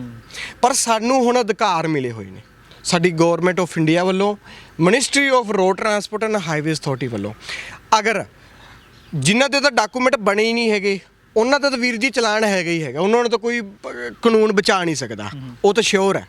ਕਈ ਵਾਰ ਕੀ ਹੁੰਦਾ ਕਿ ਮੈਂ ਘਰ ਤੋਂ ਨਿਕਲਿਆ, ਮੇਰਾ ਡਰਾਈਵਿੰਗ ਲਾਇਸੈਂਸ ਬਣਿਆ ਹੋਇਆ, ਪਰ ਮੇਰੇ ਕੋਲ ਮੌਕੇ ਤੇ ਮੌਜੂਦ ਨਹੀਂ ਹੈਗਾ, ਮੇਰੀ ਆਰਸੀ ਬਣੀ ਹੋਈ ਹੈ, ਮੇਰਾ ਇੰਸ਼ੋਰੈਂਸ ਬਣਿਆ ਹੋਇਆ, ਮੇਰੇ ਕੋਲ ਮੌਕੇ ਤੇ ਮੌਜੂਦ ਨਹੀਂ, ਘਰ ਭੁੱਲ ਗਿਆ। ਉਹ ਸਹੀ ਡੇਟ ਦੇ ਵਿੱਚ ਹੋਣੇ ਚਾਹੀਦੇ ਨੇ, ਸਹੀ ਡੇਟ ਦੇ ਵਿੱਚ ਹੋਣੇ ਚਾਹੀਦੇ ਨੇ, ਤੇ ਮੇਰੇ ਚਲਾਨ ਕੱਟਣ ਤੋਂ ਪਹਿਲਾਂ ਦੇ ਹੋਣੇ ਚਾਹੀਦੇ ਨੇ। ਇਹ ਨਹੀਂ ਹੈਗਾ ਕਿ ਮੇਰਾ ਹੁਣ ਚਲਾਨ ਹੋ ਗਿਆ ਤੇ ਮੈਂ ਉੱਥੇ ਜਾ ਕੇ ਪੋਲਿਊਸ਼ਨ ਦਾ ਸਰਟੀਫਿਕੇਟ ਕਟਾ ਲਾਂਗਾ। ਮੇਰੇ ਚਲਾਨ ਕੱਟਣ ਤੋਂ ਪਹਿਲਾਂ ਦੇ ਸਮੇਂ ਦੇ ਵਿੱਚ ਹੋਣੇ ਚਾਹੀਦੇ ਨੇ। ਕਈ ਵਾਰ ਬੰਦਾ ਘਰੇ ਭੁੱਲ ਜਾਂਦਾ, ਨਹੀਂ ਕੈਰੀ ਕਰ ਸਕਦਾ, ਤਾਂ ਸਾਡੀ ministry of road transport and highways authority, ਸਾਡੀ ਗਵਰਨਮੈਂਟ ਆਫ ਇੰਡੀਆ ਕਹਿੰਦੀ ਹੈ, ਅਗਰ ਤੁਹਾਡੇ ਕੋਲੇ ਓਰੀਜਨਲੀ ਫਿਜ਼ੀਕਲੀ ਰੂਪ ਦੇ ਵਿੱਚ ਤੁਹਾਡੇ ਵਹੀਕਲ ਦੇ ਡਾਕੂਮੈਂਟ ਨਹੀਂ ਹੈਗੇ, ਤਾਂ ਤੁਸੀਂ ਇਲੈਕਟ੍ਰੀਕਲੀ ਰੂਪ ਦੇ ਵਿੱਚ ਰੱਖ ਲਓ। ਇਲੈਕਟ੍ਰੀਕਲੀ ਰੂਪ ਕੀ ਹੈ? ਸਾਡਾ ਡੀਜੀ ਲੋਕਰ। ਤੁਸੀਂ ਪਲੇ ਸਟੋਰ ਦੇ ਵਿੱਚ ਜਾਓ, ਇਹ ਗਵਰਨਮੈਂਟ ਆਫ ਇੰਡੀਆ ਤੇ ਮਿਨਿਸਟਰੀ ਆਫ ਰੋਡ ਟਰਾਂਸਪੋਰਟ ਵੱਲੋਂ ਜਿਹੜੀ ਹੈਗੀ ਆ ਆਥੋਰਾਈਜ਼ਡ ਹੈ ਇਹ ਐਪ। ਤੁਸੀਂ ਪਲੇ ਸਟੋਰ ਤੇ ਜਾਓਗੇ ਤਾਂ ਇਹਨੂੰ ਇੰਸਟਾਲ ਕਰ ਲਓ। ਇਹ ਸਿੱਧਾ ਸਾਡੇ ਆਧਾਰ ਕਾਰਡ ਨਾਲ ਲਿੰਕ ਹੁੰਦੀ ਹੈ। ਸਾਡੇ ਆਧਾਰ ਕਾਰਡ ਨਾਲ ਹੀ ਸਾਡਾ ਆਰਸੀ ਹੁੰਦੀ ਹੈ, ਸਾਡੇ ਆਧਾਰ ਕਾਰਡ ਨਾਲ ਹੀ ਸਾਡੀ ਡਰਾਈਵਿੰਗ ਲਾਇਸੈਂਸ ਹੁੰਦਾ, ਸਾਡੇ ਆਧਾਰ ਕਾਰਡ ਨਾਲ ਹੀ ਸਾਡਾ ਜਿਹੜਾ ਇੰਸ਼ੋਰੈਂਸ ਹੁੰਦਾ। ਉਹਦੇ ਵਿੱਚ ਕੀ ਆਊਗਾ? Ministry of road transport and highways ਦੀ ਇੱਕ ਸਾਈਡ ਆਉਂਦੀ ਹੈ, ਉਹਦੇ ਵਿੱਚ ਤੁਸੀਂ ਕਲਿੱਕ ਕਰੋਗੇ ਨਾ ਤਾਂ ਆਪਸ਼ਨ ਹੋ ਜਾਣਗੇ ਡਰਾਈਵਿੰਗ ਲਾਇਸੈਂਸ, ਆਰਸੀ। ਉਹਦੇ ਵਿੱਚ ਮੈਂ ਡਰਾਈਵਿੰਗ ਲਾਇਸੈਂਸ ਤੇ ਕਲਿੱਕ ਕੀਤਾ। ਜਦੋਂ ਮੈਂ ਡਰਾਈਵਿੰਗ ਲਾਇਸੈਂਸ ਦੇ ਵਿੱਚ ਕਲਿੱਕ ਕਰਨਾ, ਮੈਂ ਕੁਝ ਫੀਡ ਨਹੀਂ ਕਰਨਾ, ਸਿਰਫ ਉਹ ਮੇਰੇ ਕੋਲ ਡਰਾਈਵਿੰਗ ਲਾਇਸੈਂਸ ਨੰਬਰ ਉੱਥੇ ਮੈਂ ਟਾਈਪ ਕਰਨਾ ਹੈ। ਜਦੋਂ ਮੈਂ ਡਰਾਈਵਿੰਗ ਲਾਇਸੈਂਸ ਟਾਈਪ ਕਰ ਲੂੰਗਾ ਤੇ ਗੈਟ ਡਾਕੂਮੈਂਟ ਕਰੂੰਗਾ, ਮੇਰੀ ਜਿਹੜੀ ਲਾਇਸੈਂਸ ਦੇ ਉੱਪਰ ਮੇਰੀ ਫੋਟੋ ਹੈ, ਮੇਰਾ ਨਾਮ, ਮੇਰਾ ਸਾਰਾ ਕੁਝ ਹੀ ਆਟੋਮੈਟਿਕਲੀ ਪੂਰੀ ਇਨਫੋਰਮੇਸ਼ਨ ਹੈ ਉਹ ਗੈਟ ਡਾਕੂਮੈਂਟ ਦੇ ਵਿੱਚ ਜਾਂ ਆਟੋਮੈਟਿਕਲੀ ਸੇਵ ਹੋ ਜੂਗੀ। ਆਰਸੀ ਰੱਖਣੀ ਹੈ, ਵਹੀਕਲ ਨੰਬਰ ਤੇ ਚੈਸੀ ਨੰਬਰ ਭਰਨਾ ਹੁੰਦਾ, ਆਟੋਮੈਟਿਕਲੀ ਬਾਕੀ ਸਾਰਾ ਹੀ ਡਿਟੇਲ ਉਹ ਸ਼ੋ ਹੋ ਜਾਂਦੀ ਹੈ ਤੇ ਉਹ ਵਿੱਚ ਹੋ ਜਾਂਦੀ ਹੈ। ਇਹ ਤੁਸੀਂ ਕੀ ਕਰਨਾ ਕੰਮ, ਇਹ ਤੁਹਾਨੂੰ ਮੈਂ ਅੱਗੇ ਦੱਸਦਾ। ਇਹ ਡੀਜੀ ਲੋਕਰ ਐਪ ਦੇਖੋ, ਇਹ ਸਾਨੂੰ ਗਵਰਨਮੈਂਟ ਨੇ ਅਧਿਕਾਰ ਦਿੱਤਾ ਤੇ ਸਾਡੀ ਮਿਨਿਸਟਰੀ ਆਫ ਰੋਡ ਟਰਾਂਸਪੋਰਟ ਨੇ ਅਧਿਕਾਰ ਦਿੱਤਾ ਕਿ ਜੇ ਤੁਹਾਡੇ ਕੋਲ ਫਿਜ਼ੀਕਲੀ ਰੂਪ ਦੇ ਵਿੱਚ ਨਹੀਂ ਹੈਗੇ ਤਾਂ ਤੁਸੀਂ ਇਲੈਕਟ੍ਰੀਕਲੀ ਰੂਪ ਦੇ ਵਿੱਚ ਰੱਖ ਲਓ। ਜੇ ਤੁਹਾਡੇ ਕੋਲ ਕੋਈ ਪੁਲਿਸ ਅਫਸਰ, ਇਨਫੋਰਮੇਟ ਏਜੰਸੀ, ਟ੍ਰੈਫਿਕ ਪੁਲਿਸ ਤੁਹਾਡੇ ਤੋਂ ਡਾਕੂਮੈਂਟਾਂ ਦੀ ਮੰਗ ਕਰਦੀ ਹੈ ਤਾਂ ਤੁਸੀਂ ਉਸ ਨੂੰ ਆਪਣੇ ਡੀਜੀ ਲੋਕਰ ਐਪ ਦੇ ਵਿੱਚ ਦਿਖਾ ਸਕਦੇ ਹੋ। ਡੀਜੀ ਲੋਕਰ ਤੇ ਐਮ ਪਰਿਵਾਹਨ ਦੋ ਐਪਾਂ ਨੇ। ਡੀਜੀ ਲੋਕਰ ਮੈਨੂੰ ਸੌਖੀ ਲੱਗੀ, ਤਾਂ ਤੁਹਾਡਾ ਕੋਈ ਵੀ ਪੁਲਿਸ ਮੁਲਾਜ਼ਮ, ਚਲਾਨ, ਇਨਫੋਰਮੇਟ ਏਜੰਸੀ, ਆਰਟੀਓ ਅਧਿਕਾਰੀ ਤੁਹਾਡਾ ਚਲਾਨ ਨਹੀਂ ਕਰ ਸਕਦਾ, ਕਿਉਂਕਿ ਇਹ ਸਾਨੂੰ ਮਿਨਿਸਟਰੀ ਆਫ ਰੋਡ ਟਰਾਂਸਪੋਰਟ ਨੇ ਜਿਹੜੀ ਹੈਗੀ ਸਾਨੂੰ ਆਥੋਰਾਈਜ਼ਡ ਕੀਤਾ। ਕਿਉਂਕਿ ਇਹਦੇ ਵਿੱਚ ਕੁਝ ਵੀ ਗਲਤ ਨਹੀਂ ਹੈਗਾ, ਸਾਨੂੰ ਅਧਿਕਾਰ ਮਿਲੇ ਹੋਏ ਨੇ। ਤਾਂ ਅਗਰ ਬਾਈ ਦਾ ਵੇ, ਪਹਿਲੀ ਗੱਲ ਤਾਂ ਹਰ ਇੱਕ ਪੁਲਿਸ ਮੁਲਾਜ਼ਮ ਵੀਰ ਨੂੰ ਇਸ ਬਾਰੇ ਜਾਣਕਾਰੀ ਹੈਗੀ ਆ, ਕਿਉਂਕਿ ਜਦੋਂ ਪੰਜਾਬੀ 'ਚ ਕਹਿ ਲਓ ਕਾਲਾ ਅੱਖਰ ਭੈਂਸ ਬਰਾਬਰ, ਜਦੋਂ ਮੈਨੂੰ ਇਸ ਬਾਰੇ ਪਤਾ ਹੀ ਨਹੀਂ ਹੈਗਾ ਤਾਂ ਮੈਂ ਫਿਰ ਇਹਨਾਂ ਡਾਕੂਮੈਂਟ 'ਤੇ ਟਿੱਪਣੀ ਕਿਵੇਂ ਕਰ ਸਕਦਾ? ਅਗਰ ਮੈਨੂੰ ਨੌਲੇਜ ਹੈ, ਮੈਨੂੰ ਜਦੋਂ ਵੀ ਜਸਵੀਰ ਕੋਈ ਪੁਲਿਸ ਰੁਕਦੀ ਹੈ ਨਾ ਤਾਂ ਮੈਂ ਆਪਦੇ ਮੋਬਾਈਲ ਦੇ ਵਿੱਚ ਹੀ ਦਿਖਾਉਣਾ। ਮੈਨੂੰ ਤਾਂ ਕਦੇ ਨਹੀਂ ਕਿਸੇ ਨੇ ਕਿਹਾ, ਫਿਰ ਮੈਨੂੰ ਮੇਰੇ ਅਧਿਕਾਰਾਂ ਦਾ ਪਤਾ। ਮੈਨੂੰ ਕਦੇ ਮੈਂ ਚੰਡੀਗੜ੍ਹ ਪੁਲਿਸ ਨੂੰ ਵੀ ਦਿਖਾਏ ਨੇ, ਦਿੱਲੀ ਪੁਲਿਸ ਨੂੰ ਵੀ ਦਿਖਾਏ ਨੇ, ਪੰਜਾਬ ਦੇ ਵਿੱਚ ਵੀ ਇੱਕ ਵਾਰ ਦੋ ਵਾਰੀ ਰੋਕਿਆ ਗਿਆ, ਮੈਂ ਦਿਖਾਏ, ਮੈਨੂੰ ਤਾਂ ਕਿਸੇ ਨੇ ਨਹੀਂ ਕਿਹਾ, ਕਿਉਂਕਿ ਇਸ ਦੀ ਜਾਣਕਾਰੀ ਦੇ ਚੁੱਕੇ ਆ ਨਾ ਸਾਰੇ। ਏਡੀਜੀਪੀ ਟ੍ਰੈਫਿਕ ਵੀ ਦੇ ਚੁੱਕਿਆ ਹੈ, ਸਾਡੇ ਸਟੇਟ ਟਰਾਂਸਪੋਰਟ ਕਮਿਸ਼ਨਰਸ ਵੀ ਦੇ ਚੁੱਕੇ ਨੇ, ਲੈਟਰਸ ਵੀ ਜਾਰੀ ਹੋਈਆਂ ਨੇ ਇਸ ਚੀਜ਼ ਦੇ। ਜੇ ਤੁਹਾਨੂੰ ਡੀਜੀ ਲੋਕਰ ਤੇ ਐਮ ਪ੍ਰਵਾਨ ਦੇ ਵਿੱਚ ਕੋਈ ਦਿਖਾਉਂਦਾ ਹੈ ਤਾਂ ਉਹ ਤੁਹਾਨੂੰ ਮੰਨਣੇ ਪੈਣਗੇ। ਅਗਰ ਇਸ ਦੇ ਬਾਵਜੂਦ ਵੀ, ਚਲੋ ਮੈਂ ਮੰਨਦਾ ਕਿ ਲੋਕ ਸਾਡੇ ਕਹਿੰਦੇ ਨੇ ਕਿ ਸਾਡੇ ਨਾਲ ਧੱਕਾ ਹੋ ਜਾਂਦਾ, ਇਹ ਹੋ ਜਾਂਦਾ, ਉਹ ਹੋ ਜਾਂਦਾ, ਕਿਉਂਕਿ ਚਲ ਦੇਖੋ ਪੰਜੇ ਉਂਗਲਾਂ ਬਰਾਬਰ ਵੀ ਨਹੀਂ ਹੁੰਦੀਆਂ, ਤਾਂ ਤੁਸੀਂ ਉੱਥੇ ਇੱਕ ਕੰਮ ਕਰਨਾ। ਮੰਨ ਲਓ ਉਹ ਪੁਲਿਸ ਮੁਲਾਜ਼ਮ ਹੈ, ਮੰਨਣਗੇ ਸਾਰੀ, ਪਹਿਲੀ ਗੱਲ ਤਾਂ ਸਾਰੀ ਸਭ ਨੂੰ ਜਾਣਕਾਰੀ ਹੈ, ਬਹੁਤ ਵਧੀਆ ਸਾਡੀ ਪੁਲਿਸ, ਪਰ 1% ਕਈ ਵਾਰੀ ਕੋਈ ਨਹੀਂ ਮੰਨਦਾ ਤਾਂ ਉਹਨੂੰ ਕਹਿ ਦੇ, ਜਾਂ ਤਾਂ ਲਿਖ ਕੇ ਦੇ ਦੇ ਕਿ ਮੈਂ ਤੇਰੀ ਡੀਜੀ ਲੋਕਰ ਐਪ ਨੂੰ ਨਹੀਂ ਮੰਨਦਾ, ਮੈਂ ਤੇਰਾ ਚਲਾਨ ਕੱਟਾਂਗਾ, ਜਾਂ ਮੈਨੂੰ ਮੇਰੇ ਕੈਮਰੇ ਸਾਹਮਣੇ ਆ ਕੇ ਕਹਿ ਦੇ। ਮੈਂ ਤੁਹਾਨੂੰ ਗਰੰਟੀ ਨਾਲ ਲਿਖ ਕੇ ਦੇ ਸਕਦਾ ਜਸਵੀਰ, ਨਾ ਤਾਂ ਉਹ ਲਿਖ ਕੇ ਦੇਊਗਾ ਤੇ ਨਾ ਹੀ ਉਹ ਕੈਮਰੇ ਸਾਹਮਣੇ ਆ ਕੇ ਕਹੂਗਾ, ਕਿਉਂਕਿ ਮੈਂ ਕੋਰਟ ਦੇ ਵਿੱਚ ਚੈਲੰਜ ਕਰ ਦੂੰਗਾ। ਉਹ ਤਾਂ ਹੋ ਸਕਦਾ ਉਹਦੀ ਨੌਕਰੀ ਤੇ ਵੀ ਜਿਹੜਾ ਹੈਗਾ ਉਹ ਖਤਰਾ ਬਣ ਸਕਦਾ। ਇਸ ਕਰਕੇ ਮੰਨਣਯੋਗ ਨੇ, ਸਾਡੇ ਹਰ ਪੁਲਿਸ ਮੁਲਾਜ਼ਮ ਨੂੰ ਇਸ ਚੀਜ਼ ਬਾਰੇ ਜਾਣਕਾਰੀ ਹੈ। ਚਲੋ ਜਿਨ੍ਹਾਂ ਨੂੰ ਨਹੀਂ ਹੈਗੀ ਤਾਂ ਮੇਰੀ ਇਸ ਵੀਡੀਓ ਦੇ ਮਾਧਿਅਮ ਰਾਹੀਂ ਉਹਨਾਂ ਨੂੰ ਪਤਾ ਲੱਗ ਜੂਗਾ ਕਿ ਡੀਜੀ ਲੋਕਰ ਐਪ ਜਿਹੜੀ ਹੈ ਗਵਰਨਮੈਂਟ ਆਫ ਇੰਡੀਆ ਤੇ ਮਿਨਿਸਟਰੀ ਆਫ ਰੋਡ ਟਰਾਂਸਪੋਰਟ ਉਹ ਅਪਰੂਵਡ ਹੈ। ਤੁਸੀਂ ਇਹ ਕੰਮ ਕੀ ਕਰਨਾ ਹੈ, ਤੁਸੀਂ ਇਹਦੀ ਹਾਰਡ ਕਾਪੀ ਕਢਾਉਣੀ ਹੈ। ਕਿੱਥੇ ਜਾ ਕੇ ਕਢਾਉਣੀ ਹੈ? ਤੁਸੀਂ ਗੂਗਲ ਤੇ ਜਾਓ, ਗੂਗਲ ਤੇ ਜਾ ਕੇ ਡੀਜੀ ਲੋਕਰ ਨੂੰ ਸਰਚ ਕਰੋ, ਉਹਦੇ ਵਿੱਚ ਡੀਜੀ ਲੋਕਰ ਦੀ ਤੁਹਾਨੂੰ PDF ਫਾਈਲ ਮਿਲ ਜੂਗੀ। ਉਹ PDF ਫਾਈਲ ਤੁਸੀਂ ਡਾਊਨਲੋਡ ਕਰਕੇ ਉਹਨੂੰ ਪ੍ਰਿੰਟ ਆਊਟ ਕਢਾ ਕੇ ਉਸ ਕਾਪੀ ਨੂੰ ਜਿਹੜੀ ਹੈਗੀ ਹੈ ਉਸ ਨੂੰ ਆਪਦੇ ਕੋਲ ਰੱਖੋ। ਜੇ ਕੋਈ ਮੁਲਾਜ਼ਮ ਮੰਗ ਕਰਦਾ ਜਾਂ ਨਹੀਂ ਮੰਨਦਾ ਉਹਨੂੰ ਅੱਗੇ ਚੱਕ ਕੇ ਕਾਪੀ ਦਿਖਾ ਲਓ ਕਿ ਇਹ ਮਿਨਿਸਟਰੀ ਆਫ ਰੋਡ ਟਰਾਂਸਪੋਰਟ ਤੇ ਗਵਰਨਮੈਂਟ ਆਫ ਇੰਡੀਆ ਵੱਲੋਂ ਜਿਹੜੀ ਹੈਗੀ ਆ ਇਹ ਮਨਜ਼ੂਰ ਹੈਗੀ ਆ ਉਹਦੀ ਕਾਪੀ ਹੈਗੀ ਆ। ਫਿਰ ਸੈਕਿੰਡ ਨੰਬਰ ਤੇ ਅਗਰ ਮੇਰੇ ਕੋਲ ਇਹ ਮੋਬਾਈਲ ਨਹੀਂ ਹੈਗਾ, ਮੇਰੇ ਕੋਲ ਡੀਜੀ ਲੋਕਰ ਐਪ ਵੀ ਨਹੀਂ ਹੈਗੀ, ਫਿਰ ਵੀ ਕੋਈ ਦਿੱਕਤ ਨਹੀਂ। ਮੋਟਰ ਵਹੀਕਲ ਸੈਕਸ਼ਨ 139 ਸਾਨੂੰ 15 ਦਿਨਾਂ ਦਾ ਸਮਾਂ ਦਿੰਦਾ ਕਿ ਅਗਰ ਤੁਹਾਡੇ ਕੋਲੇ ਤੁਹਾਡੇ ਰੀਜਨਲ ਡਾਕੂਮੈਂਟ ਨਹੀਂ ਹੈਗੇ, ਬਣੇ ਹੋਣੇ ਚਾਹੀਦੇ ਨੇ ਬਸ। ਤੁਸੀਂ ਘਰ ਭੁੱਲ ਗਏ ਚਲਾਨ ਤੋਂ ਪਹਿਲਾਂ ਤਾਂ ਤੁਹਾਡੇ ਮੰਨ ਲਓ ਹੁਣ ਡਰਾਈਵਿੰਗ ਲਾਇਸੈਂਸ ਦਾ ਚਲਾਨ ਹੈਗਾ 5000 ਦਾ, ਇਸ ਤਰ੍ਹਾਂ ਤੁਹਾਡੇ ਇੰਸ਼ੋਰੈਂਸ ਦਾ ਲਾ ਕੇ ਜੇ ਸਾਰੇ ਚਲਾਨ ਹੋ ਗਏ ਤਾਂ ਇਹ ਚਲਾਨ ਤੁਹਾਡੇ ਘੱਟੋ ਘੱਟ 20000 ਦੇ ਬਣ ਜਾਣਗੇ। ਤਾਂ ਮੇਰੇ ਕੋਲ ਤਾਂ ਫਿਰ ਫਾਲਤੂ ਵੀ ਪੈਸਾ ਨਹੀਂ ਹੈਗਾ, ਮੇਰੇ ਬਣੇ ਹੋਏ ਨੇ। ਸਾਨੂੰ ਸਾਡੀਆਂ ਗੌਰਮੈਂਟ ਨੇ ਸਾਨੂੰ ਤੇ ਸਾਡੀ ਮਿਨਿਸਟਰੀ ਆਫ ਰੋਡ ਟਰਾਂਸਪੋਰਟ ਨੇ ਸਾਨੂੰ ਇਹ ਪਾਵਰਾਂ ਦਿੱਤੀਆਂ ਹੋਈਆਂ ਨੇ। ਮੋਟਰ ਵਹੀਕਲ ਸੈਕਸ਼ਨ 139 ਕੀ ਹੈ? ਅਗਰ ਤੁਸੀਂ ਵਹੀਕਲ ਦੇ ਓਰੀਜਨਲ ਡਾਕੂਮੈਂਟ ਘਰ ਭੁੱਲ ਗਏ, ਤੁਹਾਨੂੰ ਕੋਈ ਵੀ ਪੁਲਿਸ ਮੁਲਾਜ਼ਮ ਤੁਹਾਡੇ ਤੋਂ ਮੰਗਦਾ ਹੈ, ਤੁਸੀਂ ਉਹਨੂੰ ਕਹੋਗੇ ਕਿ ਮੇਰੇ ਘਰੇ ਪਏ ਨੇ, ਮੈਨੂੰ 15 ਦਿਨ ਦਾ ਸਮਾਂ ਚਾਹੀਦਾ, ਮੈਨੂੰ ਇੰਨਾ 15 ਦਿਨ ਦਾ ਸਮਾਂ ਚਾਹੀਦਾ, ਉਹ ਸਾਡੇ ਮੁਲਾਜ਼ਮਾਂ ਨੂੰ ਕਈ ਵਾਰ ਲੱਗਦਾ ਕਿ ਇਹ ਝੂਠ ਬੋਲ ਰਿਹਾ, ਕਿਉਂਕਿ ਉਹਨਾਂ ਨੂੰ ਕੀ ਪਤਾ, ਹੁਣ ਮੈਨੂੰ ਤੁਹਾਡੇ ਬਾਰੇ ਕੀ ਪਤਾ ਜਸ ਜੀ ਕਿ ਤੁਹਾਡਾ ਡਰਾਈਵਿੰਗ ਲਾਇਸੈਂਸ ਜਾਂ RC ਜੋ ਤੁਹਾਡੇ ਕੋਲ ਵਹੀਕਲ ਦੇ ਡਾਕੂਮੈਂਟ ਹੈਗੇ ਨਹੀਂ ਹੈਗੇ। ਉਹ ਕਈ ਲੋਕ ਝੂਠ ਵੀ ਬਥੇਰੇ ਮਾਰਦੇ ਆ, ਇਸ ਕਰਕੇ ਉਹ ਚਲਾਨ ਕੱਟ ਦਿੱਤਾ ਜਾਂਦਾ। ਤਾਂ ਤੁਹਾਡੇ ਕੋਲੇ 15 ਦਿਨ ਦਾ ਸਮਾਂ ਹੈਗਾ, ਤੁਸੀਂ ਚੈਲੰਜ ਵੀ ਕਰ ਸਕਦੇ ਹੋ ਉਸ ਚਲਾਨ ਨੂੰ। ਕੀ ਕਰਨਾ ਹੁੰਦਾ ਕਿ ਤੁਸੀਂ ਆਪਦੇ ਰੀਜਨਲ ਡਾਕੂਮੈਂਟ ਜਾ ਕੇ ਜਿਹੜਾ ਹੈਗਾ ਉਹ ਜਿੱਥੇ ਤੁਸੀਂ ਆਪਣਾ ਚਲਾਨ ਭੁਗਤਣਾ ਉੱਥੇ ਜਾ ਕੇ ਤੁਸੀਂ ਦਿਖਾ ਸਕਦੇ ਹੋ ਕਿ ਮੇਰੇ ਡਾਕੂਮੈਂਟ ਬਣੇ ਨੇ, ਪਰ ਜਿਸ ਸਮੇਂ ਚਲਾਨ ਹੋਇਆ ਮੇਰੇ ਘਰ ਦੇ ਵਿੱਚ ਪਏ ਸੀ, ਮੇਰੇ ਕੋਲ ਮੌਕੇ ਤੇ ਮੌਜੂਦ ਨਹੀਂ ਸੀਗੇ। ਜਸ ਜੀ ਜਿਹੜਾ ਤੁਹਾਡਾ ਹਜ਼ਾਰਾਂ ਰੁਪਏ ਦਾ ਚਲਾਨ ਹੈ ਉਹ ਮੋਟਰ ਵਹੀਕਲ ਸੈਕਸ਼ਨ 170 ਜਿਹੜਾ ਹੈਗਾ 117 177 ਦੇ ਵਿੱਚ ਜਿਹੜੇ ਹੈਗਾ 200 ਰੁਪਏ ਜਾਂ 500 ਰੁਪਏ ਹੀ ਰਹਿ ਜਾਂਦਾ ਪਰ ਡਾਕੂਮੈਂਟ। ਜਸ ਜੀ 100 ਰੁਪਏ ਫੀਸ ਲੱਗਦੀ ਹੈ ਇੱਕ, ਤੁਸੀਂ ਕੋਰਟ ਦੇ ਵਿੱਚ ਵੀ ਚੈਲੰਜ ਕਰ ਸਕਦੇ ਹੋ। ਜਿਵੇਂ ਮੇਰਾ ਡਰਾਈਵਿੰਗ ਲਾਇਸੈਂਸ ਤੇ RC ਦਾ ਚਲਾਨ ਹੋ ਗਿਆ, ਜੇ ਮੈਂ ਚਲਾਨ ਭਰਾਂ ਤਾਂ ਮੇਰਾ 10000 ਦਾ ਇਹ ਚਲਾਨ, ਪਰ ਮੈਂ ਕੋਰਟ ਦੇ ਵਿੱਚ ਜਾ ਕੇ ਜਾਂ ਕਰਸਾਰਨ ਜਿੱਥੇ ਮੇਰਾ ਚਲਾਨ ਭੁਗਤਿਆ ਜਾਂਦਾ ਭੁਗਤਣਾ ਹੈ ਉੱਥੇ ਜਾ ਕੇ ਮੈਂ ਚੈਲੰਜ ਕਰ ਸਕਦਾ ਕਿ ਮੇਰੇ ਡਾਕੂਮੈਂਟ ਬਣੇ ਹੋਏ ਨੇ, ਤੇ ਪਰ ਡਾਕੂਮੈਂਟ 100 ਰੁਪਈਆ ਫੀਸ ਲੱਗਦੀ ਆ। ਪਰ ਡਾਕੂਮੈਂਟ 100 ਰੁਪਏ ਫੀਸ ਲੱਗਦੀ। ਜਦੋਂ ਜੇ ਤੁਹਾਡਾ ਚਲਾਨ ਹੋ ਵੀ ਜਾਂਦਾ ਭਰਨਾ ਪੈ ਜਾਂਦਾ ਜਾਂ 200 ਦਾ ਤੇ ਜਾਂ ਵੱਧ ਤੋਂ ਵੱਧ ਉਹ ਚਲਾਨ ਜਿਹੜਾ ਹੈਗਾ ਉਹ 500 ਰੁਪਏ ਦਾ। ਇਹਦੀ ਵੀ ਤੁਸੀਂ ਹਾਰਡ ਕਾਪੀ ਜਿਹੜੀ ਹੈਗੀ ਆ ਉਹ ਤੁਸੀਂ ਮੋਟਰ ਵਹੀਕਲ ਸੈਕਸ਼ਨ 139 ਗੂਗਲ ਤੇ ਭਰ ਕੇ ਇਹਦੀ ਵੀ ਹਾਰਡ ਕਾਪੀ ਜਿਹੜੀ ਮਿਨਿਸਟਰੀ ਆਫ ਰੋਡ ਟਰਾਂਸਪੋਰਟ ਤੇ ਗਵਰਨਮੈਂਟ ਆਫ ਇੰਡੀਆ ਨੇ ਜਿਹੜੀ ਵੈਬਸਾਈਟ ਤੇ ਪਾਈ ਹੋਈ ਹੈ, ਤੁਸੀਂ ਇਹ ਵੀ ਜਾ ਕੇ ਹਾਰਡ ਕਾਪੀ ਪ੍ਰਿੰਟ ਆਊਟ ਕਢਾ ਕੇ ਇਹ ਵੀ ਤੁਸੀਂ ਆਪਦੇ ਕੋਲੇ ਰੱਖ ਸਕਦੇ ਹੋ। ਤੁਹਾਡਾ ਹੋਇਆ ਚਲਾਨ ਵੀ ਜਸਟ ਹੀ ਕੈਂਸਲ ਹੋ ਸਕਦਾ ਮੋਟਰ ਵਹੀਕਲ ਸੈਕਸ਼ਨ 139 ਦੇ ਵਿੱਚ, ਕਿਉਂਕਿ ਇਹ ਵੀ ਸਾਨੂੰ 15 ਦਿਨ ਦਾ, ਪਰ ਹਾਂ ਚਲਾਨ ਕੱਟਣ ਤੋਂ 15 ਦਿਨਾਂ ਦੇ ਅੰਦਰ 15 ਦਿਨਾਂ ਤੋਂ ਬਾਅਦ ਜਿਹੜਾ ਹੈਗਾ ਨਹੀਂ ਪ੍ਰੋਸੈਸ ਦੇ ਵਿੱਚ ਆਉਂਦਾ। ਤੁਸੀਂ 15 ਦਿਨ ਦੇ ਅੰਦਰ ਓਰੀਜਨਲ ਡਾਕੂਮੈਂਟ ਦਿਖਾ ਕੇ ਆਪਦਾ ਹੋਇਆ ਚਲਾਨ ਵੀ ਤੁਸੀਂ ਕੈਂਸਲ ਕਰਵਾ ਸਕਦੇ ਹੋ। ਉਹ ਚਲਾਨ ਤੁਹਾਡਾ 200 ਜਾਂ 500 ਦਾ ਹੀ ਜਿਹੜਾ ਹੈਗਾ ਰਹਿ ਸਕਦਾ।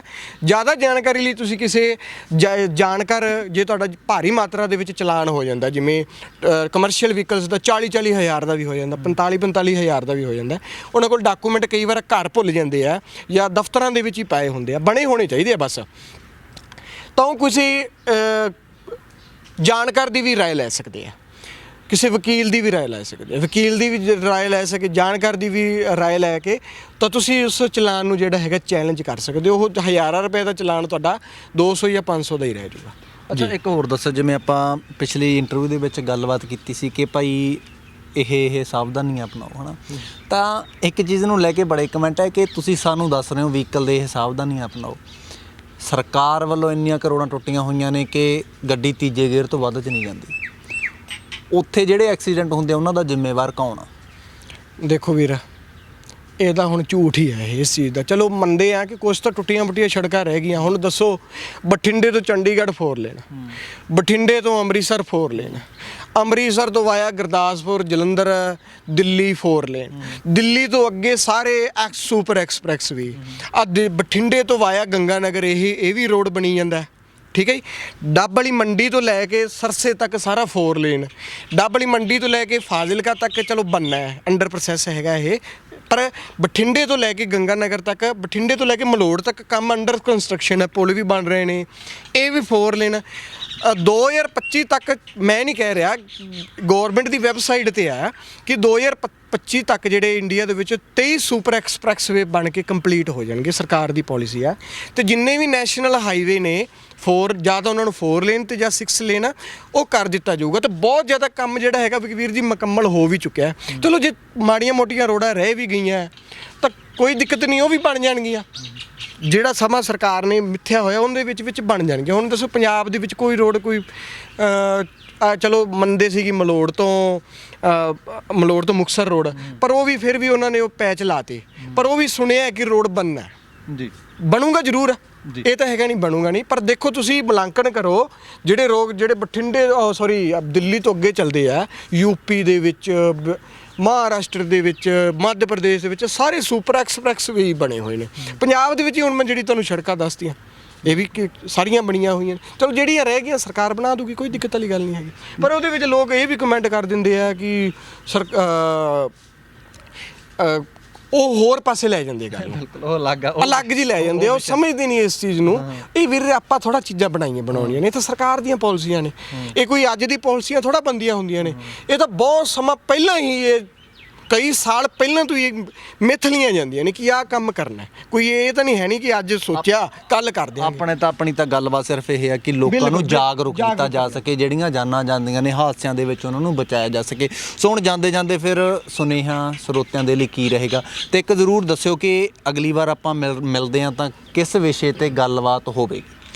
ਅਗਲੀ ਵਾਰ ਮੈਂ ਤੁਹਾਨੂੰ ਪੰਜਾਬ ਦੇ ਨਹੀਂ, ਭਾਰਤ ਦੇ ਸਭ ਤੋਂ ਵੱਧ ਜਾਣਕਾਰ ਜਿਹੜੇ ਲੋਕ ਚਾਹੁੰਦੇ ਨੇ ਕਿ ਸਾਨੂੰ ਇਸ ਚੀਜ਼ ਦੀ ਜਾਣਕਾਰੀ ਹੋਏ, ਤੇ ਇਹ ਜਿਹੜੀ ਜਾਣਕਾਰੀ ਮੈਂ ਤੁਹਾਨੂੰ ਦੇਣ ਜਾ ਰਿਹਾ ਅਗਲੀ ਵਾਰ, ਤੁਸੀਂ ਇਹ ਦੇਖ ਲਓ, ਲੱਖਾਂ ਦੇ ਵਿੱਚੋਂ ਕੁਝ ਕੁ ਬੰਦਿਆਂ ਨੂੰ ਪਤਾ ਹੈ ਉਹ ਜਾਣਕਾਰੀ ਕੀ ਹੈ। ਅਸੀਂ ਆਪਣਾ ਜਦੋਂ ਵਹੀਕਲ ਵੇਚਦੇ ਹਾਂ, ਅਸੀਂ ਵਹੀਕਲ ਵੇਚਣ ਸਮੇਂ ਬਹੁਤ ਵੱਡੀ ਇੱਕ ਗਲਤੀ ਕਰਦੇ ਹਾਂ। ਉਹ ਗਲਤੀ ਕੀ, ਉਹ ਮੈਂ ਤੁਹਾਨੂੰ ਅਗਲੇ ਦੱਸਾਂਗਾ। ਉਹ ਗਲਤੀ ਦਾ ਖਮਿਆਜ਼ਾ ਸਾਨੂੰ ਇਹ ਭੁਗਤਣਾ ਪੈਂਦਾ ਕਿ ਜਿਹਨੂੰ ਅਸੀਂ ਵਹੀਕਲ ਵੇਚਿਆ, ਐਕਸੀਡੈਂਟ ਤਾਂ ਉਹ ਕਰਦਾ, ਪਰ ਜਿਹੜਾ ਹੈਗਾ ਕਲੇਮ, ਮੈਂ ਬਹੁਤ ਸਾਰੇ ਜਸਵੀਰ ਕਲੇਮ ਕੇਸ ਅਜਿਹੇ ਵੇਖੇ ਨੇ ਕਿ ਵਹੀਕਲ ਓਨਰ ਨੂੰ ਪਏ ਆ। ਮੈਂ ਮੰਨ ਲਓ ਮੈਂ ਕਿਸੇ ਨੂੰ ਵਹੀਕਲ ਵੇਚਤਾ, ਉਹਨੇ ਕੋਈ ਐਕਸੀਡੈਂਟ ਉੱਥੇ ਜਾ ਕੇ ਕਰਤਾ, ਤਾਂ ਉਹ ਜਿਹੜਾ ਕਲੇਮ ਕੇਸ ਹੈ ਉਹ ਵਹੀਕਲ ਓਨਰ ਨੂੰ ਹੀ ਪਏ ਆ। ਮੈਂ ਦੱਸਾਂਗਾ ਤੁਹਾਨੂੰ ਸਾਰੀਆਂ ਗੱਲਾਂ। ਇਹ ਗੱਲਾਂ ਤੁਹਾਨੂੰ ਕਿਸੇ ਨੇ, ਹਰ ਗਲਤੀ ਮੈਂ ਵੀ ਕੀਤੀ ਹੈ, ਸ਼ਾਇਦ ਤੱਕ ਮੇਰੇ ਫਾਦਰ ਨੇ ਵੀ ਕੀਤੀ ਹੋਈ ਹੈ। ਇਹ ਮੈਂ ਨਹੀਂ ਕਹਿੰਦਾ ਕਿ ਗਲਤੀ ਕਿਹਨੇ ਨਹੀਂ ਕੀਤੀ, ਮੇਰੇ ਫਾਦਰ ਨੇ ਵੀ ਕੀਤੀ ਹੋਈ ਹੈ ਗਲਤੀ। ਮੈਂ ਤਾਂ ਹੁਣ ਮੰਗਦਾ, ਡੈਡੀ ਜੀ ਮੈਨੂੰ ਦੱਸੋ ਜਿਹੜੇ ਵਹੀਕਲ ਵੇਚੇ ਸੀ ਉਹ ਕਿੱਥੇ ਹੈਗੇ ਆ? ਉਹ ਕਹਿੰਦੇ ਬੇਟੇ ਰੁਲ ਰਲ ਗਿਆ ਕਾਗਜ਼ ਕੂਗਜ਼। ਮੈਨੂੰ ਡਰ ਲੱਗਦਾ, ਪਰ ਵੇਚੇ ਤਾਂ ਬਹੁਤ ਸਮਾਂ ਪਹਿਲਾਂ ਦੇ ਹੋਏ ਉਹਨਾਂ ਨੇ। ਪਰ ਮੈਨੂੰ ਕਈ ਵਾਰ ਜਦੋਂ ਮੈਂ ਇਹੋ ਜਿਹੇ ਹਾਦਸੇ ਜਸਵੀਰ ਦੇਖਦਾ ਨਾ, ਮੈਨੂੰ ਨੀਂਦ ਨਹੀਂ ਆਉਂਦੀ ਰਾਤ ਨੂੰ। ਮੈਂ ਦੇਖਦਾ ਮੇਰੇ ਫਾਦਰ ਨੇ ਕਿਹੋ ਜਿਹੀ ਕੀ ਗਲਤੀ ਕੀਤੀ ਹੈ, ਜਿਹਦਾ ਸੁਪਨਿਆਂ ਦੇ ਵਿੱਚ ਵੀ ਮੈਨੂੰ ਡਰ ਪੈਂਦਾ ਜਦੋਂ ਮੈਂ ਇਹੋ ਜਿਹੇ ਕੇਸ ਦੇਖਦਾ। ਮੈਂ ਤੁਹਾਨੂੰ ਅਗਲੀ ਵੀਡੀਓ ਦੇ ਵਿੱਚ ਤੁਹਾਨੂੰ ਪ੍ਰੋਪਰ ਤਰੀਕੇ ਨਾਲ ਜਾਣਕਾਰੀ ਦਿਆਂਗਾ ਕਿ ਵਹੀਕਲ ਤੁਹਾਡੇ ਨਾਲ ਠੱਗੀ ਹੁੰਦੀ ਹੈ। ਵਹੀਕਲ ਵੇਚਦੇ ਸਮੇਂ ਤੁਹਾਨੂੰ ਵਹੀਕਲ ਵੇਚਦੇ ਸਮੇਂ ਕਿਹੜੀਆਂ ਗੱਲਾਂ ਦਾ ਧਿਆਨ ਰੱਖਣਾ ਚਾਹੀਦਾ। ਇਹ ਸਾਨੂੰ ਮੈਂ ਸਾਰੀ ਇੰਟਰਵਿਊ ਜਿਹੜੀ ਹੈਗੀ ਆ ਘੱਟੋ ਘੱਟ 20-25 ਮਿੰਟ ਦੀ ਤੁਹਾਨੂੰ ਮੈਂ ਸਟੈਪ ਬਾਏ ਸਟੈਪ ਦੱਸਾਂਗਾ। ਇਹ ਵੀਡੀਓ ਦਾ ਤੁਸੀਂ ਇੰਤਜ਼ਾਰ ਬੜੀ ਬੇਸਬਰੀ ਨਾਲ ਕਰਨਾ। ਜੇ ਤੁਸੀਂ ਵਹੀਕਲ ਵੇਚ ਵੀ ਰੱਖੇ ਆ, ਉਹ ਕਿਸੇ ਹੋਰ ਕੋਲੇ ਚੱਲ ਰਿਹਾ, ਉਹ ਵੀ ਮੈਂ ਤੁਹਾਨੂੰ ਦੱਸਾਂਗਾ ਕੀ ਤਰੀਕਾ ਅਪਣਾਉਣਾ ਚਾਹੀਦਾ ਤੁਹਾਨੂੰ। ਜੇ ਉਹਦੇ ਕੋਲ ਐਕਸੀਡੈਂਟ ਹੋ ਵੀ ਜੇ ਤਾਂ ਤੁਹਾਡੇ ਤੇ ਕੋਈ ਦਿੱਕਤ ਨਾ ਆਏ, ਤੁਹਾਨੂੰ ਨਾ ਕੋਈ ਪੁੱਛੇ, ਕੋਰਟ ਤੁਹਾਨੂੰ ਕੋਈ ਕਲੇਮ ਨਾ ਕਰੇ। ਮੈਂ ਤੁਹਾਨੂੰ ਉਹ ਵੀ ਬਚਣ ਦਾ ਤਰੀਕਾ ਦੱਸੂਗਾ। ਇੱਕ ਹੋਰ, ਜੇ ਕਿਸੇ ਨੇ ਵੀ ਕੋਈ ਜਾਣਕਾਰੀ ਲੈਣੀ ਹੈ ਕਿਸੇ ਡਰਾਈਵਿੰਗ ਦੇ ਵਿਸ਼ੇ ਦੇ, ਤੁਹਾਡਾ ਭਰਾ ਤੁਹਾਡੇ ਲਈ ਹਾਜ਼ਰ ਹੈ। ਤੁਸੀਂ ਮੇਰੇ ਨਾਲ ਸੰਪਰਕ ਕਰ ਸਕਦੇ ਹੋ, ਜਸਵੀਰ ਨਾਲ ਸੰਪਰਕ ਕਰ ਸਕਦੇ ਹੋ। ਮੇਰਾ YouTube ਚੈਨਲ ਤੇ Facebook ਚੈਨਲ ਹੈਗਾ ਡਰਾਈਵ ਵਿਦ ਮਨੀਸ਼, ਉਹਦੇ ਉੱਪਰ ਮੇਰਾ ਨੰਬਰ ਹੈਗਾ। ਤੁਸੀਂ ਮੇਰੇ ਨੰਬਰ ਤੇ ਮੇਰੇ ਨਾਲ ਗੱਲ ਕਰ ਲਓ। ਤੇ ਜੇ ਕੋਈ ਵੀਰ ਗਲਤ ਕਮੈਂਟ ਕਰਦਾ, ਮੈਂ ਤੁਹਾਨੂੰ ਜਸਵੀਰ ਦੱਸ ਰਿਹਾ, ਕੋਈ ਦਿੱਕਤ ਨਹੀਂ, ਲਾਈਵ ਡਿਬੇਟ ਕਰੋ ਮੇਰੇ ਨਾਲ। ਜੇ ਮੈਂ ਕੁਝ ਗਲਤ ਬੋਲ ਰਿਹਾ ਨਾ, ਲਾਈਵ ਡਿਬੇਟ ਕੈਮਰੇ ਦੇ ਸਾਹਮਣੇ ਆ ਕੇ ਕਰੋ ਮੇਰੇ ਨਾਲ, ਫਿਰ ਵੇਖ ਲਾਂਗੇ ਕੌਣ ਜਿੱਦਾਂ ਹੈ। ਕਈ ਹੁੰਦੇ ਨੇ ਯਾਰ ਫੇਸਬੁੱਕ ਵਿਦਵਾਨ, ਮੇਰੇ ਨਾਲ ਫੋਨ ਕਰ ਲਓ, ਮੇਰਾ ਫੋਨ ਤੁਹਾਡੇ ਲਈ ਹਾਜ਼ਰ ਹੈ। ਤੇ ਜਿਨ੍ਹਾਂ ਵੀਰਾਂ ਨੇ ਜਾਣਕਾਰੀ ਲੈਣੀ ਹੈ, ਬਾਹਰਲੇ ਮੁਲਕਾਂ ਦੀ ਲੈਣੀ ਹੈ, ਕੋਈ ਅੱਜ ਕੱਲ੍ਹ ਤਾਂ ਜਸਵੀਰ ਨੌਕਰੀਆਂ ਦੇ ਵਿੱਚ ਵੀ ਜਿਹੜੇ ਫਾਰਮ ਆਉਂਦੇ ਨੇ, ਟੈਸਟ ਹੁੰਦੇ, ਉਹਦੇ ਵਿੱਚ ਵੀ ਰੋਡ ਸੇਫਟੀ ਦੀਆਂ ਨਾ ਗੱਲਾਂ ਆਉਣ ਲੱਗ ਗਈਆਂ, ਕੁਝ ਕੁਐਸਚਨ ਪਾਉਣ ਲੱਗ ਗਏ, ਕਿਉਂਕਿ ਮੈਂਡੇਟਰੀ ਕਰਤਾ ਇਹ ਚੀਜ਼ਾਂ। ਤਾਂ ਤੁਸੀਂ ਮੇਰੇ ਤੋਂ ਕੋਈ ਵੀ ਜਾਣਕਾਰੀ ਮੈਨੂੰ ਫੋਨ ਕਰਕੇ, ਕੋਈ ਵੀ ਭੈਣ, ਕੋਈ ਵੀ ਭਰਾ ਆਪਦਾ ਛੋਟਾ ਵੱਡਾ ਭਰਾ ਸਮਝ ਕੇ ਮੈਨੂੰ ਫੋਨ ਕਰ ਸਕਦਾ ਹੈ। ਮੇਰੇ ਡਰਾਈਵ ਵਿਦ ਮਨੀਸ਼ ਪੇਜ ਨੂੰ ਫੋਲੋ ਕਰ ਲਓ ਜੀ। ਤੁਸੀਂ ਅੱਜ ਆਪਣੇ ਕੀਮਤੀ ਸਮੇਂ 'ਚੋਂ ਸਮਾਂ ਦਿੱਤਾ, ਤੁਹਾਡਾ ਬਹੁਤ ਬਹੁਤ ਧੰਨਵਾਦ ਕਰਾਂਗੇ ਮਨੀਸ਼ ਭਾਈ। ਤੇ ਇਹੀ ਇੱਕ ਜਸਵੀਰ, ਹਰ ਇੱਕ ਨੌਜਵਾਨ ਨੂੰ ਆਪਦੇ ਕੋਲ ਇਹ ਵੇਖੋ 400 ਦੀ ਹੈ, ਤਾਂ ਇਹ ਕਿਤੇ ਵੀ ਤੁਹਾਨੂੰ ਐਕਸੀਡੈਂਟ ਪੁਆਇੰਟ ਹੈ ਨਾ, ਕੋਈ ਗੱਲ ਨਹੀਂ ਵੀਰ, ਜੇ ਅਸੀਂ ਇੰਨੇ ਪੈਸੇ ਖਰਚ ਕਰ ਸਕਦੇ ਆ, 400 ਦੀ ਕਿੱਡੀ ਕੁ ਗੱਲ ਹੈਗੀ ਆ। ਜਿੱਥੇ ਵੀ ਤੁਹਾਨੂੰ ਕੋਈ ਐਕਸੀਡੈਂਟ ਪੁਆਇੰਟ ਮਿਲਦਾ ਹੈ ਉੱਥੇ ਜਾ ਕੇ ਆ ਲਾ ਦਿਓ। ਇਸ ਕੰਮ ਦੇ ਵਿੱਚ ਜਿਹੜਾ ਮੇਰਾ ਸਾਥ ਹੈ, ਆ ਮੇਰਾ ਮੁੰਡਾ, ਮੇਰਾ ਦੋਸਤ ਸ਼ੀਨਾ, ਮੇਰੇ ਪਿੰਡ ਦੇ ਵਿੱਚ। ਅੱਜ ਇਹਦੇ ਫਾਦਰ ਹਸਪੀਟਲ ਦੇ ਵਿੱਚ ਐਡਮਿਟ ਨੇ। ਇਹ ਮੇਰੇ ਹਰ ਸਮੇਂ, ਮੇਰੇ ਤੁਸੀਂ ਜਾ ਕੇ ਦੇਖ ਲਓ, ਮੈਂ ਪੁਲਾਪਣਾ ਤੇ ਲਾਉਣਾ, ਇਹ ਹਰ ਸਮੇਂ ਮੇਰੇ ਨਾਲ ਹੁੰਦਾ। ਇਹਦੇ ਫਾਦਰ ਐਡਮਿਟ ਨੇ ਹਸਪੀਟਲ ਦੇ ਵਿੱਚ, ਤੇ ਇਹਨੂੰ ਮੈਂ ਹਸਪੀਟਲ ਦੇ ਵਿੱਚੋਂ ਲੈ ਕੇ ਆਇਆ। ਤੇ ਇਹ ਮੇਰਾ ਵੀਰ ਮੇਰੇ ਨਾਲ ਹਰ ਸਮੇਂ ਮੇਰੇ ਨਾਲ, ਇਸ ਸੇਵਾ ਦੇ ਵਿੱਚ ਇਹ ਮੇਰੇ ਨਾਲ ਸੇਵਾ ਦਾ। ਜਦੋਂ ਵੀ ਮੈਂ ਕੋਈ ਇੰਟਰਵਿਊ ਕਰਦਾ ਜਾਂ ਮੈਂ ਕੋਈ ਲੋਕਾਂ ਨੂੰ ਬਚਾਉਣ ਦਾ ਕੰਮ ਕਰਨਾ, ਮੋੜਾਂ ਤੇ ਰਿਫਲੈਕਟਰ ਲਾਉਣ ਦਾ, ਪੁਲਾਂ ਤੇ ਰਿਫਲੈਕਟਰ ਲਾਉਣ ਦਾ, ਟਰਾਲੀਆਂ ਟਰੈਕਟਰਾਂ ਤੇ ਰਿਫਲੈਕਟਰ ਲਾਉਣ ਦਾ, ਤਾਂ ਆ ਮੇਰਾ ਵੀਰ ਮੇਰੇ ਨਾਲ 24 ਘੰਟੇ ਹਾਜ਼ਰ ਹੁੰਦਾ। ਜੀ ਤੁਸੀਂ ਬਾਈ ਜੀ ਦੋਹਾਂ ਦਾ ਅਸੀਂ ਧੰਨਵਾਦ ਕਰਦੇ ਹਾਂ, ਤੁਸੀਂ ਕੀਮਤੀ ਸਮੇਂ 'ਚੋਂ ਸਮਾਂ ਦਿੱਤਾ। ਖਾਸ ਕਰ ਇਸ ਚੀਜ਼ ਦੇ ਲਈ ਮੈਂ ਤੁਹਾਡਾ ਧੰਨਵਾਦ ਕਰਦਾ, ਜੋ ਚੀਜ਼ ਤੁਸੀਂ ਜਿਵੇਂ ਬਿਨਾਂ ਕਿਸੇ ਲਾਲਚ ਤੋਂ ਕਰ ਰਹੇ ਹੋ, ਤਾਂ ਜੋ ਕਿਸੇ ਮਾਂ ਦਾ ਪੁੱਤ ਬਚ ਸਕੇ। ਜਿਹੜਾ ਘਰੋਂ ਕਹੇਗੇ ਤਾਂ ਇਹ ਹੈ ਕਿ ਮੈਂ ਹੁਣੇ 2 ਮਿੰਟਾਂ ਦੇ ਵਿੱਚ ਆਇਆ, ਤਾਂ ਸ਼ਾਇਦ ਉਹ ਮੁੜ ਕੇ ਆਇਆ ਹੀ ਨਹੀਂ, ਜਾਂ ਮੁੜ ਕੇ ਆ ਹੀ ਨਾ ਸਕੇ, ਜਾਂ ਮਿਲੇ ਤਾਂ ਫਿਰ ਹਸਪੀਟਲ ਦੇ ਵਿੱਚ ਮਿਲੇ। ਸੋ ਅਸੀਂ ਇਦਾਂ ਦੇ ਵਿਸ਼ੇ ਜਿਹੜੇ ਆ ਸਮੇਂ-ਸਮੇਂ ਤੇ ਛੇੜਦੇ ਰਹਾਂਗੇ। ਆਪਣਾ ਕੀਮਤੀ ਸਮਾਂ ਸਾਨੂੰ ਇਦਾਂ ਹੀ ਦਿੰਦੇ ਰਹੋ। ਅੱਜ ਤੁਸੀਂ ਸਮਾਂ ਦਿੱਤਾ, ਤੁਹਾਡਾ ਬਹੁਤ-ਬਹੁਤ ਧੰਨਵਾਦ। ਤੁਹਾਡਾ ਵੀ ਬਹੁਤ-ਬਹੁਤ ਧੰਨਵਾਦ ਜੀ। ਕੋਈ ਗੱਲ ਨਹੀਂ ਜੀ, ਤੁਸੀਂ RMB ਟੈਲੀਵਿਜ਼ਨ ਨਾਲ ਬਣੇ ਰਹੋ। ਤੁਹਾਨੂੰ ਹਰ ਇੱਕ ਤਰ੍ਹਾਂ ਦੀ, ਦੇਖੋ ਮੈਨੂੰ 5 ਸਾਲ ਦਾ ਐਕਸਪੀਰੀਅੰਸ ਇਸ ਫੀਲਡ ਦੇ ਵਿੱਚ, ਤਾਂ ਜਸਵੀਰ ਆਪਾਂ 5 ਸਾਲ ਦੀ ਜਿਹੜੀ ਚੀਜ਼ ਹੈ ਉਹ ਬਹੁਤ 20-25 ਮਿੰਟਾਂ ਦੇ ਵਿੱਚ ਨਹੀਂ ਦੱਸ ਸਕਦੇ ਹੁੰਦੇ। ਬਿਲਕੁਲ ਸਟੈਪ ਬਾਏ ਸਟੈਪ ਸਾਰਾ ਕੁਝ ਦੱਸਾਂਗੇ ਤੁਹਾਨੂੰ, ਫੋਰਨ ਦੇ ਰੂਲ ਵੀ ਦੱਸਾਂਗੇ। ਜੇ ਕਿਸੇ ਨੇ ਉੱਥੇ ਜਾ ਕੇ ਡਰਾਈਵਿੰਗ ਲਾਇਸੈਂਸ ਵੀ ਬਣਾਉਣਾ ਹੈ ਨਾ, ਇੱਥੋਂ ਮੈਂ ਇੰਨੀ ਕੁ ਨੌਲੇਜ ਉਹਨਾਂ ਨੂੰ ਦੇ ਦਿਆਂਗਾ, ਉੱਥੇ ਉਹਨਾਂ ਨੂੰ ਲਾਇਸੈਂਸ ਬਣਾਉਣਾ ਸੌਖਾ ਹੋ ਜਾਊਗਾ, ਏਜੰਟਾਂ ਦੇ ਚੱਕਰਾਂ ਤੋਂ ਵੀ ਬਚ ਜਾਣਗੇ। ਮੈਂ ਸਾਰੀ ਜਾਣਕਾਰੀ ਦਿਆਂਗਾ, ਪਰ ਹੌਲੀ ਹੌਲੀ। ਬਹੁਤ-ਬਹੁਤ ਧੰਨਵਾਦ ਜੀ। ਸੋ ਮੇਰੇ ਨਾਲ ਮੋਨੀਸ਼ ਬਾਈ ਸੀ। ਅੱਜ ਦੀ ਮੁਲਾਕਾਤ ਜਿਹੜੀ ਜਾਣਕਾਰੀ ਭਰਪੂਰ ਸੀ। ਇੱਕ ਗੱਲ ਬਾਈ ਦੇ ਮੂੰਹੋਂ ਅਸੀਂ ਆਫ ਰਿਕਾਰਡ ਸੁਣੀ ਤਾਂ ਖੁਸ਼ੀ ਬੜੀ ਹੋਈ ਕਿ ਇਸ ਮੁਲਾਕਾਤ ਤੋਂ ਬਾਅਦ ਬੜੇ ਟੀਵੀ ਚੈਨਲਾਂ ਦੇ ਵੀ ਬਾਈ ਨੂੰ ਕਾਲ ਆਏ। ਅਸੀਂ ਲਾਸਟ ਇੰਟਰਵਿਊ ਦੇ ਵਿੱਚ ਇਸ ਚੀਜ਼ ਨੂੰ ਕਿਹਾ ਸੀ ਕਿ ਟੀਵੀ ਚੈਨਲ ਕਿਉਂ ਨਹੀਂ ਇਹਨਾਂ ਗੱਲਾਂ ਤੇ ਗੌਰ ਕਰਦੇ, ਕਿਉਂ ਇਸ ਪਾਸੇ ਨਹੀਂ ਆਉਂਦੇ, ਕਿਉਂ ਸਿਰਫ ਉਸ ਦੌੜ ਵੱਲ ਭੱਜ ਰਹੇ ਆ। TRP ਜ਼ਰੂਰੀ ਆ, ਪੈਸਾ ਜ਼ਰੂਰੀ ਆ, ਪਰ ਇਹ ਜਾਣਕਾਰੀ ਜ਼ਰੂਰੀ ਆ। ਜਿਹੜੇ ਲੋਕ ਸਾਨੂੰ ਦੇਖਦੇ ਆ ਉਹਨਾਂ ਦੀ ਸੇਫਟੀ ਸਾਡੇ ਲਈ ਜ਼ਰੂਰੀ ਆ। ਜੇਕਰ ਉਹ ਲੋਕ ਹੀ ਨਾ ਰਹਿਣਗੇ ਤਾਂ ਅਸੀਂ ਚੀਜ਼ਾਂ ਕਿਹਨਾਂ ਦੇ ਲਈ ਕਰਾਂਗੇ, ਅਸੀਂ ਵੀਡੀਓਜ਼ ਕਿਹਨਾਂ ਦੇ ਲਈ ਕਰਾਂਗੇ, ਅਸੀਂ ਆਪਣਾ ਕੰਟੈਂਟ ਕਿਹਨਾਂ ਨੂੰ ਪੇਸ਼ ਕਰਾਂਗੇ। ਸੋ ਉਮੀਦ ਕਰਦੇ ਹਾਂ ਤੁਹਾਨੂੰ ਅੱਜ ਦੀ ਮੁਲਾਕਾਤ ਵੀ ਜਿਹੜੀ ਆ ਪਸੰਦ ਆਈ ਹੋਵੇਗੀ। ਤੁਹਾਡੇ ਜਿਹੜੇ ਵੀ ਸਵਾਲਾਤ ਨੇ ਸਾਨੂੰ ਕਮੈਂਟਾਂ ਦੇ ਵਿੱਚ ਜ਼ਰੂਰ ਦੱਸਿਓ। ਬਾਈ ਮਨੀਸ਼ ਤੋਂ ਅਗਲੀ ਮੁਲਾਕਾਤ ਦੇ ਵਿੱਚ ਜਿਹੜੇ ਆ ਉਹਨਾਂ ਦੇ ਆਨਸਰ ਜ਼ਰੂਰ ਲਵਾਂਗੇ। ਸੋ ਸਮੇਂ-ਸਮੇਂ ਤੇ ਇਦਾਂ ਦੇ ਵਿਸ਼ੇ ਨੂੰ ਛੇੜਦੇ ਰਹਾਂਗੇ, ਜਿਹੜੇ ਵਿਸ਼ੇ ਸ਼ਾਇਦ ਹਾਲੇ ਤੱਕ ਟੀਵੀ ਚੈਨਲਾਂ ਤੇ ਤੁਸੀਂ ਨਹੀਂ ਦੇਖੇ, ਜਿਹੜੇ ਵਿਸ਼ੇ ਸ਼ਾਇਦ ਹਾਲੇ ਤੱਕ ਛੂਏ ਨਹੀਂ ਗਏ, ਜਿਹੜੇ ਵਿਸ਼ੇ ਹਾਲੇ ਤੱਕ ਛੇੜੇ ਨਹੀਂ ਗਏ, ਪਰ ਉਹ ਵਿਸ਼ੇ ਛੇੜਨੇ ਜ਼ਰੂਰੀ ਨੇ, ਛੇੜਨੇ ਲਾਜ਼ਮੀ ਨੇ। ਦੇਖਦੇ ਰਹੋ RMB ਟੈਲੀਵਿਜ਼ਨ। ਹੁਣ ਆਪਣੇ ਦੋਸਤ ਜਸ ਗਰੇਵਾਲ ਦਿਓ ਇਜਾਜ਼ਤ। ਧੰਨਵਾਦ ਜੀ।